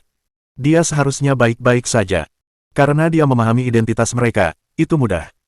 Kami memberinya identitas negara surgawi dan memberinya 2 juta dana kegiatan, dia seharusnya menjalani kehidupan yang cukup memuaskan. Di Jaban, Levis menyalakan sebatang rokok dan berkata perlahan, targetnya adalah Tarogohon dari Toyoda Conglomerate. Targetmu adalah Hong Dali. Kepala biro tidak menjawab pertanyaan Levis. Sebaliknya, dia bertanya kepadanya, apa motifmu datang menemuiku hari ini? Itu Hong Dali. Christina tersenyum. Tapi kami berubah pikiran, sejak awal kami menduga Blood Demon akan mengejar Tarogohon. Mendengar itu, kepala biro berpikir sejenak dan mengangguk. Sangat cerdas, sebagai salah satu dari 4 raja, jika Blood Demon pergi untuk membunuh Tarogohon, tidak ada alasan bagimu untuk melanjutkan misimu, karena orang yang memberi hadiah itu tidak akan hidup lama, benar kan? Benar sekali. Christina mengangguk. Tentu saja, itu hanya sebagian alasannya. Alasan lainnya adalah, saya menyadari bahwa mengikuti Tuan Muda tampaknya jauh lebih baik daripada menjadi seorang pembunuh. Tuan Kepala Biro yang terhormat, bagaimana menurut Anda? Saya setuju sepenuhnya. Kepala Biro itu tertawa saat menyebut Hong Dali. Bajingan ini selalu sangat disukai. Itulah sebabnya kalian berdua tidak mengambil tindakan apapun. Kalian tidak tega membunuhnya. Tidak ada peluang yang jelas, tetapi memang sulit untuk membunuh Tuan Muda. Christina berkata sambil tersenyum, sebenarnya, aku benar-benar ingin membantunya menghabiskan sejumlah uang, kedengarannya sangat bagus. Baiklah. Kepala biro berdiri perlahan dan menatap mereka. Saya mengerti, kalau begitu, bisakah kalian membuktikan identitas kalian? Sebagai Kepala Biro Keamanan Nasional, dia tidak bisa mempercayai bahwa mereka adalah Tyrant dan Night Queen yang legendaris di dunia pembunuh hanya dengan mendengar beberapa patah kata. Dia perlu melihat apa yang mampu mereka lakukan sebelum berdiskusi lebih lanjut. Tentu saja. Levis berdiri dan mengepalkan tinjunya, mengeluarkan suara gaba yang membuat gigi terasa tidak nyaman. Saya senang melakukannya. Ikut aku. Kepala biro memimpin jalan dengan dua pengawal. Kelima orang itu melewati pintu kecil di sisi ruangan dan mencapai koridor. Saat mereka berjalan menyusuri koridor, kepala biro berkata, ada pusat kebugaran lengkap di sini, orang-orang American cukup baik, mereka tidak memindahkan peralatannya. Tepat sekali. Christina bertanya pada Levis, aku belum melihatmu menunjukkan kemampuanmu selama 2 tahun terakhir, seberapa besar kekuatan yang bisa kau kerahkan? Sekitar 500%. Levis tersenyum. Tidak bisa lebih tinggi lagi. Itu seharusnya sudah cukup. Christina menepuk lengannya. Setelah mengikuti Dali, mungkin akan melebihi 500% sejauh pengetahuanmu. Tak lama kemudian, mereka berdua sampai di pusat kebugaran melalui tangga spiral. Kepala biro tersenyum. Kita sudah sampai, ini dia. Dia membuka pintu. Bagaimana menurutmu, Tuan Levis? Peralatan di pusat kebugaran itu sangat lengkap. Namun Levis tidak mempedulikannya. Ia langsung berjalan ke tengah pusat kebugaran dan mengangkat karung pasir. Bagaimana dengan ini, 5 karung pasir seharusnya sudah cukup. Tidak masalah. Kepala biro memberi isyarat kepada kedua penjaga. Panggil lebih banyak orang, gantung karung pasir. Para penjaga pergi sesuai instruksi. Setelah beberapa saat, para penjaga memasang kelima karung pasir yang ukurannya hampir sama berdampingan. Kepala biro, sudah selesai. Setiap karung pasir panjangnya sekitar 1,5 meter dan tebalnya setengah meter. Dengan kelima karung pasir yang digantung berdampingan, mereka memberikan sedikitnya 1 ton perlawanan. Mari kita mulai. Kepala biro memberi isyarat kepada Levis untuk memulai. Melihat deretan karung pasir itu, Levis mengangguk puas. Ia mengepalkan tinjunya pelan, membuat suara kaba yang membuat gigi terasa sakit. Ia meregangkan lehernya dan melepas mantelnya, memperlihatkan otot-ototnya yang proporsional. Hanya dengan melihat tubuhnya, orang bisa merasakan kekuatan ledakannya. Ada 56 bekas luka di sekujur tubuh Levis yang berwarna merah seperti iblis yang membakar jiwa seseorang. Itu adalah bekas luka pertempuran yang ditinggalkannya saat ia berusia 19 tahun, selama pemusnahan kelompok tentara bayaran Bintang Utara, yang merupakan kelompok narkoba dan perdagangan manusia internasional. Pertarungan itulah yang menentukan peringkat Levis sebagai yang pertama di antara 4 raja. Ia tak terhentikan. Christina sangat menyadari hal itu. Selama pertempuran antara Levis dan kelompok tentara bayaran Bintang Utara, seluruh 235 orang dari kelompok itu musnah total. Tidak ada yang selamat. Kini setelah 12 tahun berlalu, Christina menantikannya. Seberapa kuat Levis menjadi? Baiklah, sebagai buktinya. Sudut mulut Levi terangkat sedikit. 500%. Bersamaan dengan kata-katanya, otot-otot Levis melilit bagaikan ular-ular yang saling membelit. Ular kecil setebal 1 jari. Tebalnya 2 jari, ular piton. Tebalnya 5 jari, naga. Saat itu, tubuh Levis membesar. Ditambah dengan tingginya yang menjulang 1,95 meter, ia tampak seperti benteng perang, mesin baja. Bahkan warna ototnya pun biru abu-abu seperti baja. Yang terkuat di antara 4 raja di dunia pembunuh. Tyrant Levis. Anggota kelompok mutan internasional. Kekuatan terbaiknya adalah ledakan otot. Ketika kelompok tentara bayaran Bintang Utara dimusnahkan, Levis berusia 19 tahun dan dapat menggunakan 345% kekuatannya. 12 tahun telah berlalu. Sekarang dia bisa mengerahkan 500% kekuatannya. Bab 528. 4 Raja, Bagian 3. Eksperimen menunjukkan bahwa orang biasa hanya menggunakan 60% ototnya. Orang yang terlatih dapat menggunakan 90% ototnya. Sang tiran, Levis, dapat menggunakan 500% ototnya. Meski ototnya menonjol, Levis berbeda dari binaragawan yang tampil di TV. Otot-otot di bahunya membengkak hingga seukuran setengah bola. Otot-otot dadanya seperti pelat baja. Otot-otot perutnya membengkak seperti deretan rantai baja. Yang paling tidak dapat dipercaya adalah lengan bawahnya. Otot-otot fleksor di lengan bawahnya setebal setengah pinggang orang, dan ekstensor superficial hampir terpisah dari lengannya. Itu tampak seperti rantai otot yang terbuka. Pada otot trapezius di kedua sisi lehernya, terdapat 2 tonjolan kecil dan lubang kecil di ujungnya. Dari waktu ke waktu, uap keluar. Panas dan arogan, suka membunuh. Kepala biro menatap Levis yang berdiri di tengah lapangan dan menarik napas dalam-dalam. Levis di depan matanya adalah tiran nomor 1 di dunia pembunuh. Tidak diragukan lagi. Manusia yang luar biasa, seorang tiran yang bisa mengendalikan kekuatannya. Hong Dali ini tampaknya benar-benar terkenal. Orang seperti dia benar-benar berinisiatif untuk mengikuti Hong Dali, apa-apaan ini. Kepala biro tampak putus asa. Pukul aku sudah lama tidak menggunakan kekuatanku sepenuhnya. Kecepatan aliran darah di tubuhnya meningkat. Dua saluran kecil itu sesekali mengeluarkan uap panas seperti ketel yang mendidih. Kulit Levis berubah menjadi abu-abu karena kegembiraannya, bekas lukanya berwarna merah seperti setan. Ia berjalan santai ke karung pasir. Sosoknya yang tinggi bagaikan gunung yang tak seorang pun dapat melewatinya. Ia melangkah maju dan mengangkat tangan kirinya dengan kepalan tangan terkepal. Ia mengumpulkan kekuatannya dan, dengan tatapan mata yang tajam, ia meninju karung pasir itu. Ledakan. Tanah dan gunung berguncang. Seluruh gedung olahraga berguncang akibat pukulannya, diikuti ledakan keras. Ada aliran udara di antara tinjunya dan karung pasir. Udara di kedua sisi bergema. Dampaknya seperti angin puyuh, terlihat oleh mata manusia. Dan itu bukanlah akhir. Pukulan itu menembus 5 karung pasir, meninggalkan lingkaran putih di udara, yang terlihat oleh mata manusia. Dengan suara, embusan, sebuah jejak muncul di treadmill sejauh 5 meter. Jejak kepalan tangan yang jelas. Akibat pukulannya, karung pasir besar pertama yang terbuat dari kulit asli pecah 2 kali. Disusul karung pasir kedua, ketiga, hingga kelima. Pasir menyembur keluar dari karung pasir melalui celah-celah dan langsung berhamburan ke lantai. Terbentuklah 5 gundukan pasir. Karung pasir kelima terkoyak menjadi potongan-potongan kulit asli, menyerupai sawah yang dibajak. Hebat! Kepala biro menyaksikan dengan kaget. Levis sangat kuat. Itu menjelaskan nilainya. Jika orang kuat ini menjadi antek Hong Dali, jika dia menjadi 100% setia kepada Hong Dali. Sial! Hanya 100 antek setia Hong Dali yang memiliki kekuatan tempur seperti itu. Jika mereka menjadi sekuat Levis dan Christina, terlalu menakutkan untuk memikirkannya. Sekitar 10 detik kemudian, Levis menghela napas, puas. Ia tertawa dan berkata, mengerahkan seluruh tenagaku dalam waktu yang lama, rasanya sungguh menyenangkan. Ia perlahan berpakaian dan duduk di bangku di samping. Ia tertawa sambil berkata kepada kepala biro, Tuan Kepala Biro, saya telah menunjukkan ketulusan saya, selanjutnya. Tidak masalah. Kepala biro mengangguk. Naiklah dulu. Kita akan cari tempat dan berdiskusi lagi. Di punggung hiu putih besar, Xiao Bai. Apakah ini kacang dali? Ratu Zerkuangyi memegang kacang dali yang diberikan Hong Dali dengan jari-jarinya yang ramping. Dia mengamatinya dengan saksama dan menciumnya. Baunya cukup harum, bolehkah aku mencobanya?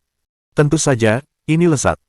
Hong Dali mengangguk dan berkata, ini meninggalkan sedikit aroma di mulut, lebih baik daripada permen karet. Baiklah, jadi di mata Hong Dali, kacang ajaib yang membuat hewan tumbuh itu seperti permen karet. Biar aku coba. Saat Zhang Yi memasukkan kacang itu ke dalam mulutnya perlahan, kacang itu langsung meleleh di mulutnya. Aroma harumnya langsung tercium ke paru-parunya. Setelah memakannya, Zhang Yi tercengang.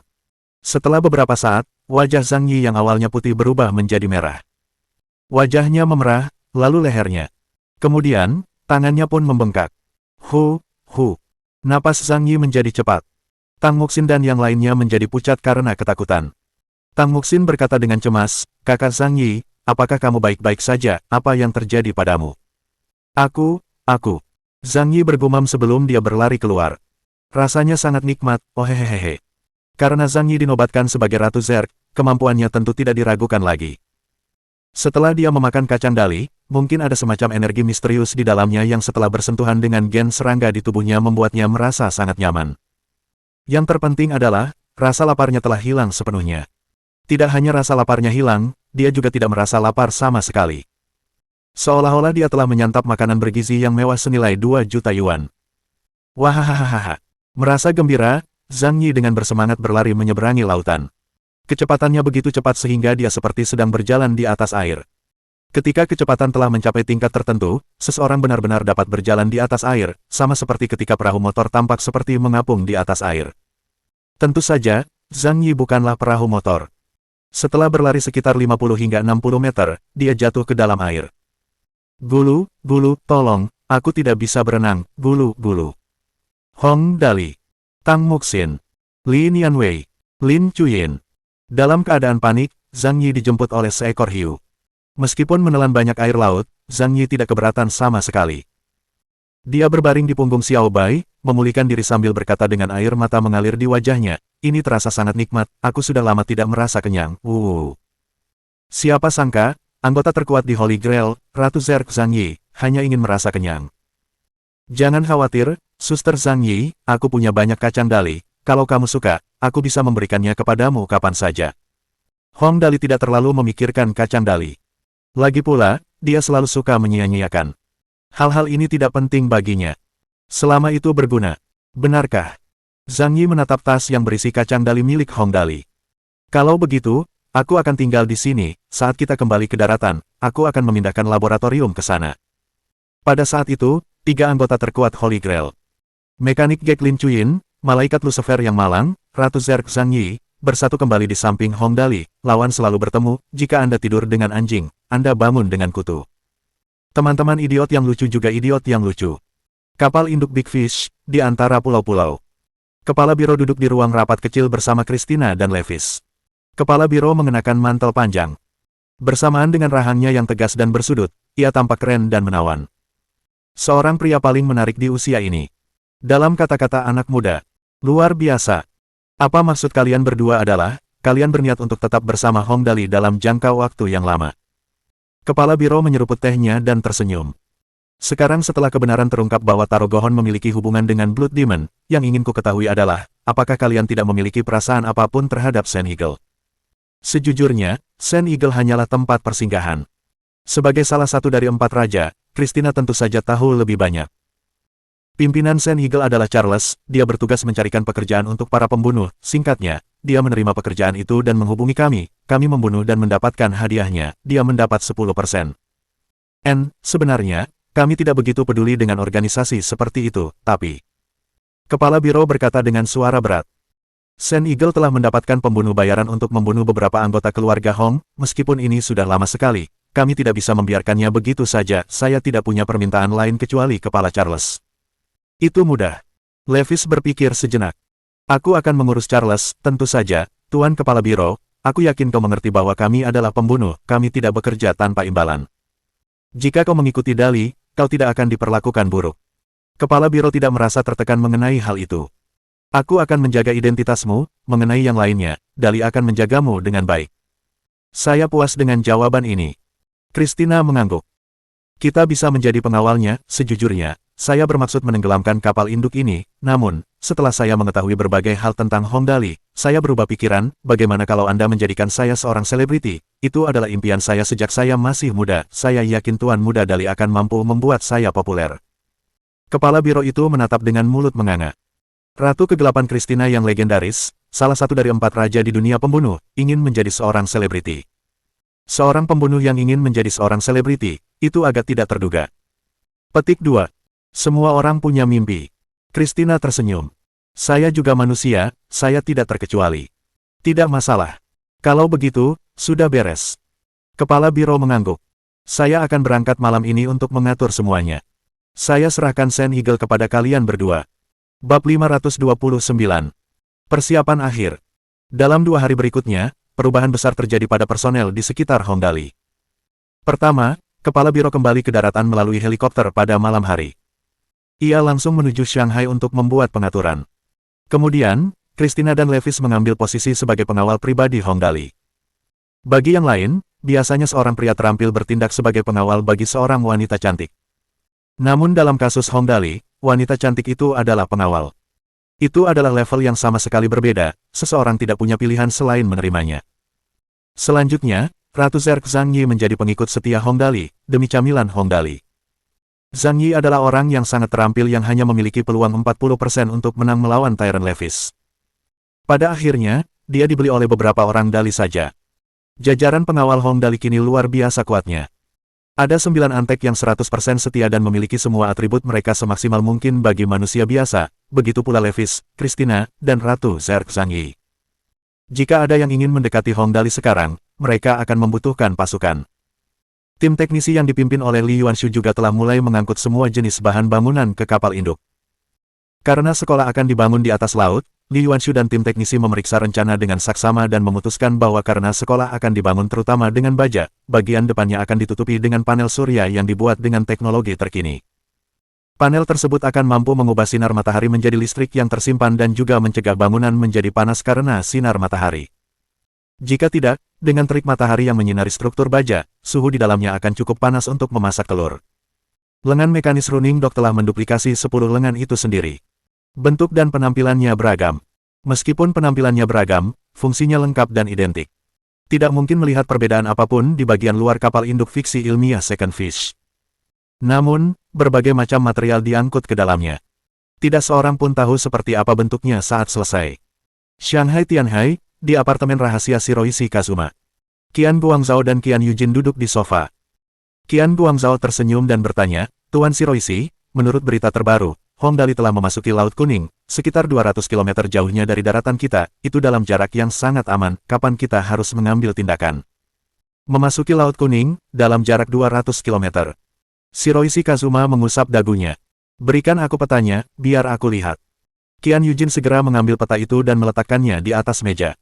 Shiroishi Kazuma mengamatinya dengan saksama melalui kaca pembesar dan bertanya, di mana perkiraan lokasinya sekarang? Tidak terlalu jauh dari kota Han di Korea. Qian Guangzhou menunjukkan perkiraan posisi Hong Dali di peta. Mereka telah menuju ke selatan dan akan segera mencapai Kepulauan Ryukyu. Kepulauan tersebut berada di dekat Samudra Pasifik dan jauh dari negara mereka. Sinyal seluler mereka juga akan sangat terpengaruh. Itulah yang dimaksud ketika orang mengatakan bahwa air yang jauh tidak dapat memadamkan api di sekitar. Baiklah, jadi begitulah adanya. Shiroishi Kazuma mengangguk puas dan berkata, pertemuan kamar dagang sumber daya akan dimulai dalam 2 hari. Ingat, bertindaklah dengan bersih dan cepat, jangan ragu-ragu, selama kita melumpuhkan Sangle milik Hong Wei Guo, sumber dana Hong Dali akan hilang dan dia tidak akan bisa membuat gebrakan apapun. Baiklah, aku mengerti, kalau begitu, aku akan pergi dan mulai mempersiapkan diri. Shanghai, markas besar distrik militer Tianhai. Kepala biro langsung menuju ruang konferensi besar di lantai 9 markas besar distrik militer Tianhai begitu ia turun dari pesawat dari kapal induk Hong Dali. Saat itu, lebih dari 30 orang sedang menunggu di sana.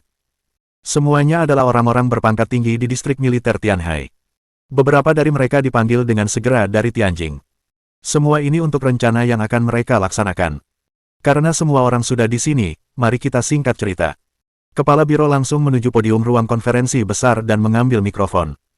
Ia berkata perlahan, pertemuan kamar dagang sumber daya akan segera dimulai, dan rencana kita akan segera dilaksanakan. Implikasi dari rencana ini sangat besar dan akan berdampak besar pada negara kita. Di sini, saya akan memberikan instruksi terperinci kepada semua orang.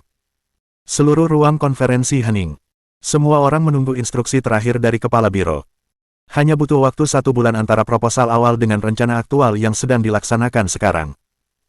Kepala biro melirik materi di tangannya sebelum melanjutkan dengan perlahan, dalam rencana ini, setiap langkah adalah yang terpenting, saya yakin semua orang memahami hal ini.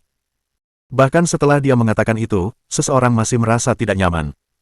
Dia bertanya, Kepala Biro, saya merasa bahwa rencana ini tidak dapat diandalkan, apakah ini akan benar-benar berhasil? Ini adalah operasi terbesar negara surgawi sejak didirikan, jumlah sumber daya manusia, material, dan moneter yang terlibat sangat besar, semua itu untuk Hong Dali yang boros, apakah itu sepadan? Sejujurnya, saya tidak tahu. Kepala biro menghela napas setelah mendengar pertanyaan pria itu.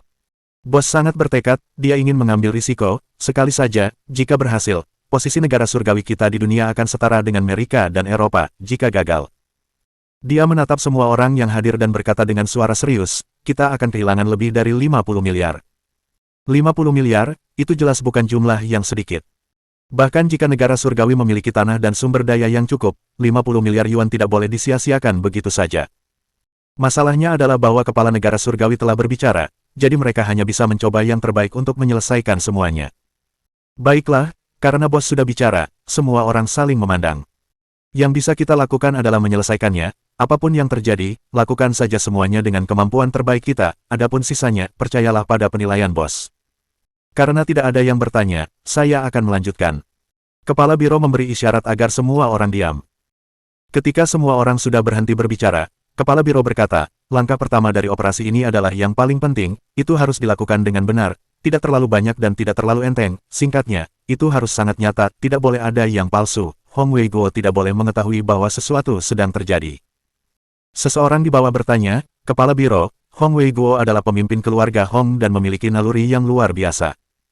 Apakah dia benar-benar tidak akan menyadari jika kita menentangnya secara diam-diam? Tidak dalam waktu dekat. Kepala Biro sangat yakin akan hal ini.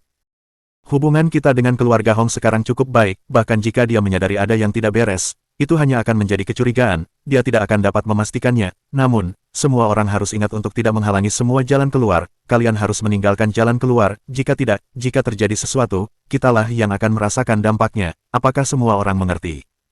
Semua orang langsung berteriak, dimengerti. Baiklah, kalau begitu, saya akan membuat pengaturan terperinci.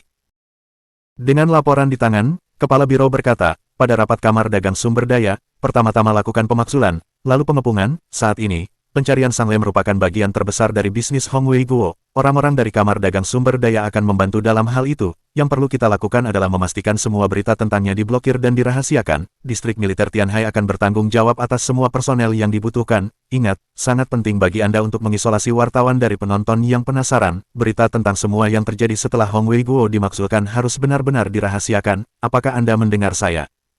Kami mendengarkanmu.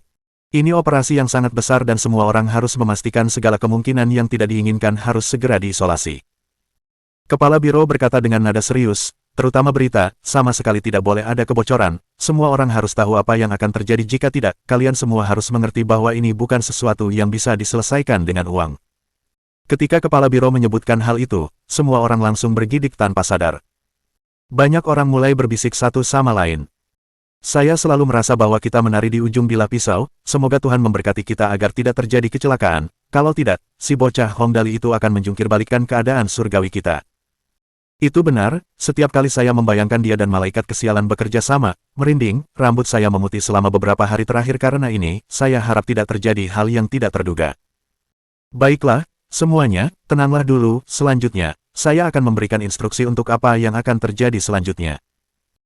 Kepala Biro itu terbatuk 2 kali dan berkata, setelah pemaksulan Hong Weiguo dan pengepungan, akan ada pembunuhan Hong Weiguo dan Lan Ruoxi. Bagian ini akan dilakukan oleh para profesional, tetapi disinilah kemungkinan besar akan terjadi kesalahan. Jangan membuat kesalahan, saya rasa saya tidak perlu menjelaskan lebih lanjut tentang apa yang akan terjadi, semua orang seharusnya sudah tahu. Kami mengerti, kami sangat mengerti. Semua orang mendesah. Banyak yang mengambil kertas dan pena dan mulai menulis. Yang lain melihat dan bertanya dengan rasa ingin tahu, kakak, apa yang kamu tulis? Will, jawab mereka yang menulis. Saya tahu ini memberi banyak tekanan pada semua orang. Kepala Biro menggelengkan kepalanya tak berdaya. Ia berkata perlahan, sejujurnya, saya juga tidak begitu yakin, kecelakaan terjadi begitu mudah di dunia ini. Yang paling mengkhawatirkan adalah pembunuhan, keseimbangannya sangat rapuh dan sulit dikendalikan. Begitu gagal, konsekuensinya mengerikan. Untungnya, keberuntungan saya bagus dan kami berhasil menemukan beberapa kandidat yang cocok untuk pekerjaan itu. Anda tidak perlu terlalu khawatir. Meskipun dia mengatakan kepada semua orang untuk tidak terlalu khawatir, sulit untuk menebak apa yang sebenarnya mereka rasakan. Lebih banyak orang mulai menulis surat wasiat mereka. Baiklah, itu saja instruksi yang saya miliki untuk Anda sekarang. Semua orang harus memberikan perhatian khusus mengenai keselamatan. Berhati-hatilah. Kepala Biro berkata dengan serius, terutama berita, harus berada di bawah kendali ketat, tidak boleh ada kebocoran sama sekali. Kebocoran apapun dapat memicu variabel yang tidak terbayangkan. Meskipun mereka masih merasa tidak nyaman, semua orang yang hadir setuju dengan keras. Dimengerti, kita akan menyelesaikan misi. 2 hari kemudian, pertemuan Kamar Dagang Sumber Daya, yang penuh dengan rencana licik, dimulai. Bab 530. Pertemuan Kamar Dagang Sumber Daya, Bagian 1. 2014, tanggal 18 Agustus Kota Shanghai Tianhai, Gedung Jinghao Pusat Pintu ke Surga.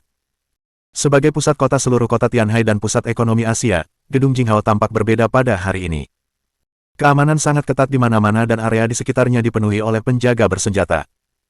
Tidak hanya di lantai 99 gedung, tetapi seluruh gedung Jinghao. Orang luar tidak diizinkan mendekati gedung. Pertemuan Kamar Dagang Sumber Daya ke-24 Heavenly State, secara resmi dimulai pada hari ini. Karena pesatnya perkembangan masyarakat selama beberapa tahun terakhir, lebih dari 20 tokoh berpengaruh baru berpartisipasi dalam pertemuan tahun ini. Tokoh-tokoh berpengaruh dari lingkaran dalam terlibat dalam pertikaian internal, mereka yang dari lingkaran dalam takut untuk keluar, sementara mereka yang dari luar ingin masuk. Pertemuan itu penuh dengan ketegangan yang tidak jelas, dan mereka masing-masing memiliki wilayahnya sendiri.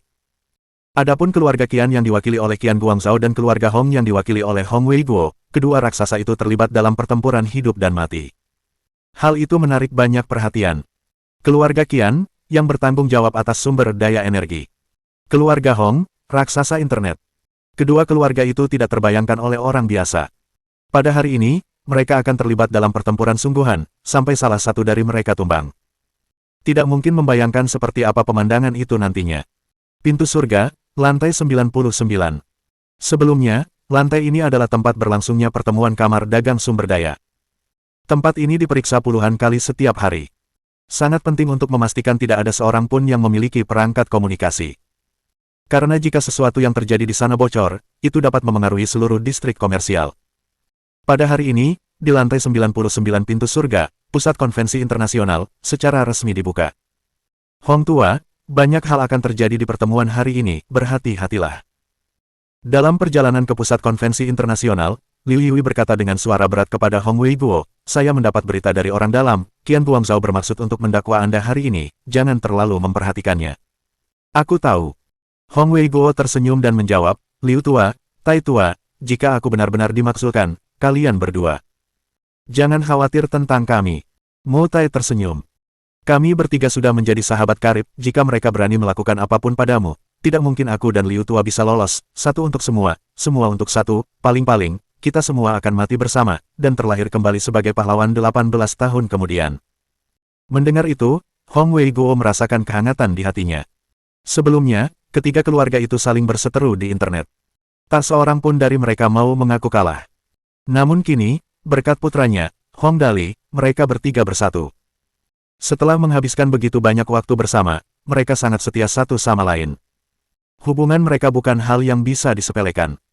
Tak lama kemudian, mereka tiba di pintu menuju surga, lantai 99. Di pintu pusat konvensi internasional, Hong Weiguo menarik napas dalam-dalam dan perlahan mendorong pintu itu hingga terbuka. Di dalam International Convention Center tampak ramai dan penuh orang. Tampaknya sudah ada lebih dari 600 orang, dan meja-meja telah terisi. Di sebelah timur ruang konferensi besar, ada 5 kursi kosong yang terbuat dari kayu rosewood. Tak perlu dikatakan lagi, kursi-kursi itu milik 5 orang bangsawan. Ada 120 kursi di bagian tengah dekat sisi timur, dengan tanda nama di setiap kursi. Itu milik 120 anggota kamar dagang sumber daya. Di atas meja bundar yang ditinggikan, terdapat tanda nama 480 anggota lingkaran luar. Di sebelahnya lagi terdapat lingkaran dengan sekitar 200 kursi. Sebagian dari mereka adalah calon anggota lingkaran dalam dan luar. Ada sekitar 50 orang yang duduk di sana. Direktur Sokul, Wu Youdao adalah salah satunya. Semua anggota yang dinominasikan dalam rapat kamar dagang ini bukan dari perusahaan besar dan tidak berani terlambat. Hong Weiguo dan keduanya mengamati tempat tersebut dan saling memandang sebelum masuk bersama. Begitu mereka muncul, beberapa anggota, baik anggota lingkaran dalam maupun lingkaran luar, berbalik untuk melihat.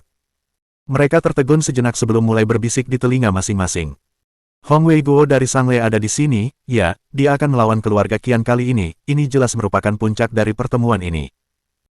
Benar sekali, sebelumnya, saat Hong Weiguo dan Qian Guangzhou sama-sama menjalankan bisnis mesin pencari, keluarga Qian mengalami kekalahan telak dan kehilangan 30 miliar, kebencian itu sangat dalam, kali ini, Qian Guangzhou menggunakan Hong Dali sebagai alasan dan sangat agresif, tidak akan mudah untuk menghadapinya.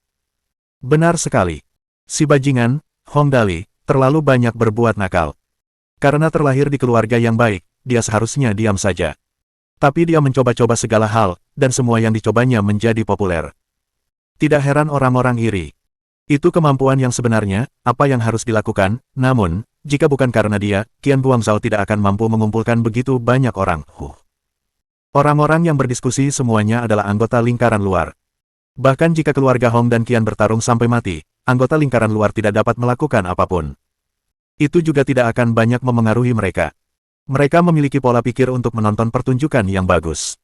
Karena itu tidak ada hubungannya dengan mereka, semakin menarik pertunjukan itu, semakin baik bagi mereka. Tidak sulit untuk memahami bahwa apapun bisa terjadi di pertemuan kamar dagang sumber daya. Namun, pertemuan sebelumnya sebagian besar berfokus pada kepentingan anggota lingkaran luar.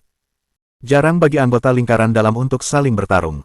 Rapat kamar dagang sumber daya memutuskan distribusi sumber daya untuk beberapa tahun ke depan. Setiap kerjasama kecil berjumlah sedikitnya 50 juta. Kerjasama internasional yang lebih besar berjumlah dari beberapa miliar hingga puluhan miliar. Di bawah pengaruh kepentingan yang menguntungkan, siapa yang berani untuk tidak memperhatikannya? Sekarang keluarga Qian dan keluarga Hong saling berhadapan, dana operasionalnya mencapai ratusan miliar. Pasti akan menjadi kejadian yang menggemparkan. Mendengar pembicaraan itu, meskipun Hong Weiguo tidak dapat mendengar isinya secara keseluruhan, dia memahami sebagian besarnya. Mungkin tidak ada kata-kata yang bagus, hanya tentang pertempuran antara dirinya dan keluarga Qian. Hong Weiguo tidak perlu marah dengan anggota kecil dari lingkaran luar. Ketiganya berjalan menuju tempat duduk mereka. Beberapa anggota dari lingkaran dalam masih menyapa mereka. CEO Hong ada di sana, kali ini sulit, Anda harus berhati-hati. Benar, CEO Hong, meskipun kita tidak berada di tim yang sama, semua orang hanya ingin hidup, jangan terlalu peduli, CEO Hong. Ya, mengapa Anda tidak berbaikan dengan Old Qian? Selama kita hidup di dunia ini, hal-hal seperti itu akan terjadi, itu hanya keuntungan, tidak banyak konflik di antara keluarga Anda, tidak perlu saling bertarung sampai mati. Orang-orang di sekitar membujuk atau menunjukkan pendirian mereka. Hong Weiguo tidak mempermasalahkan apa yang mereka katakan. Setiap orang punya pilihannya sendiri. Jika pertarungan dengan Qian Guangzhou benar-benar terjadi, dia hanya perlu fokus pada satu target, melukai semua jari seseorang tidak seefektif memotong salah satunya. Haha, terima kasih atas pengingat dari semua orang, bagaimanapun juga, dendam antara aku dan Qian Guangzhou harus berakhir. Hong Weiguo membungkuk hormat kepada orang-orang di sekitarnya. Meskipun mereka berada di pihak yang berbeda, tidak dapat dihindari bahwa mereka akan bertemu. Semua orang saling mengenal, jadi tidak perlu membuat begitu banyak musuh. Di antara kerumunan itu duduk janda hitam Wang Yingqiu. Ia mengenakan setelan hitam tua yang sama. Ia tampak putus asa saat menatap Hong Weiguo. Saat Hong Weiguo masih muda, ia dikenal sebagai pria yang sopan, menawan, dan sopan. Wang Yingqiu juga cantik dan terpesona oleh pesonanya. Tapi Hong Weiguo memilih Lan Ruoxi daripada dirinya. Hingga saat ini, Wang Yingqiu merasa menyesal. Dia tidak membenci Hong Weiguo. Mereka hanya tidak ditakdirkan untuk bersama. Pada hari ini, saat pertemuan resmi dimulai, dengan badai yang bergolak di dalam, tidak ada cara bagi orang luar untuk menebak apa yang akan terjadi selanjutnya. Weiguo, ketika Hong Weiguo duduk, Wang Yingqiu yang duduk di depan berbalik. Dia berkata dengan tenang, jika kamu gagal, jangan lupa untuk mencariku, apapun yang terjadi, lupakan saja, ketahuilah bahwa aku tidak akan menyakitimu. Mendengar itu, Hong Weiguo menggelengkan kepalanya tak berdaya. Dia selalu bersikap jujur dan terus terang serta tidak pernah terlibat dalam hal-hal yang tercela. Cintanya pada Lan Ruoxi begitu dalam. Bagaimana mungkin dia tidak mengerti apa yang dimaksud Wang Yingqiu? Dia hanya bisa tersenyum tipis. Jika kamu bisa menunjukkan belas kasihan, aku akan berterima kasih. Wang Yingqiu mendesah pelan. Takdir membodohi orang. Seorang sekutu baru, Gong Ziwen, mendekat dan mengganti kartu namanya dengan yang lain. Dia menyeringai. CEO Hong, kali ini tidak akan mudah, kudengar Qian Guangzhou telah mengumpulkan banyak orang, dia bermaksud untuk bertarung. Aku tahu. Hong Weiguo menepuk bahunya dengan keras. Bagaimana persiapannya? Semuanya berjalan sesuai rencana, Qian Guangzhou telah mengumpulkan begitu banyak orang, tentu saja, kita tidak akan hanya duduk di sini dan menunggu dia menyerang. Gong Ziwen melihat sekeliling tempat itu dan berbisik, tapi CEO Hong, apakah Anda yakin, itu akan berhasil? Seharusnya begitu. Hong Weiguo menarik napas dalam-dalam. Saya yakin. Saat mereka berbicara, suasana tiba-tiba menjadi sunyi. Hong Weiguo dan yang lainnya melihat ke arah pintu. Benar saja, Qian Guangzhou masuk dengan mengenakan setelan abu-abu dan sepatu kulit yang dipoles dengan baik. Dia tampak sombong saat masuk, dan sepertinya dia ingin ada musik yang cocok dengan kedatangannya. Qian Guangzhou melangkah ke arah Hong Weiguo dan tertawa. Iya, Weiguo, kita sudah bertengkar sejak kita mulai di mesin pencari sampai sekarang, sejujurnya, melihatmu akan segera jatuh, aku merasa sedih. Dia berbicara dengan santai tetapi menatap tajam ke arah Hong Weiguo. Nada dingin dalam suaranya dapat mengubah air menjadi es. Sayangnya, Hong Weiguo tidak peduli padanya. Di depan semua orang, Hong Weiguo benar-benar melakukan sesuatu yang tidak terduga. Dia tertawa, mengangkat tangan kirinya menghadap Qian Guangzhou, dan menunjukkan jari tengahnya. Mohon dukungan dari om-om ante-ante sekalian, buat subscribe atau sarekan novel Mimin ke Facebook kalian, agar channel Mimin bisa terus berkembang. Dengan begitu, Mimin bisa lebih semangat untuk up novel seru lain ke depannya. Sekiranya ada kebutuhan buat subback, silakan inbox Mimin atau tuliskan di kolom komentar, Mimin dulukan dengan ucapan terima kasih.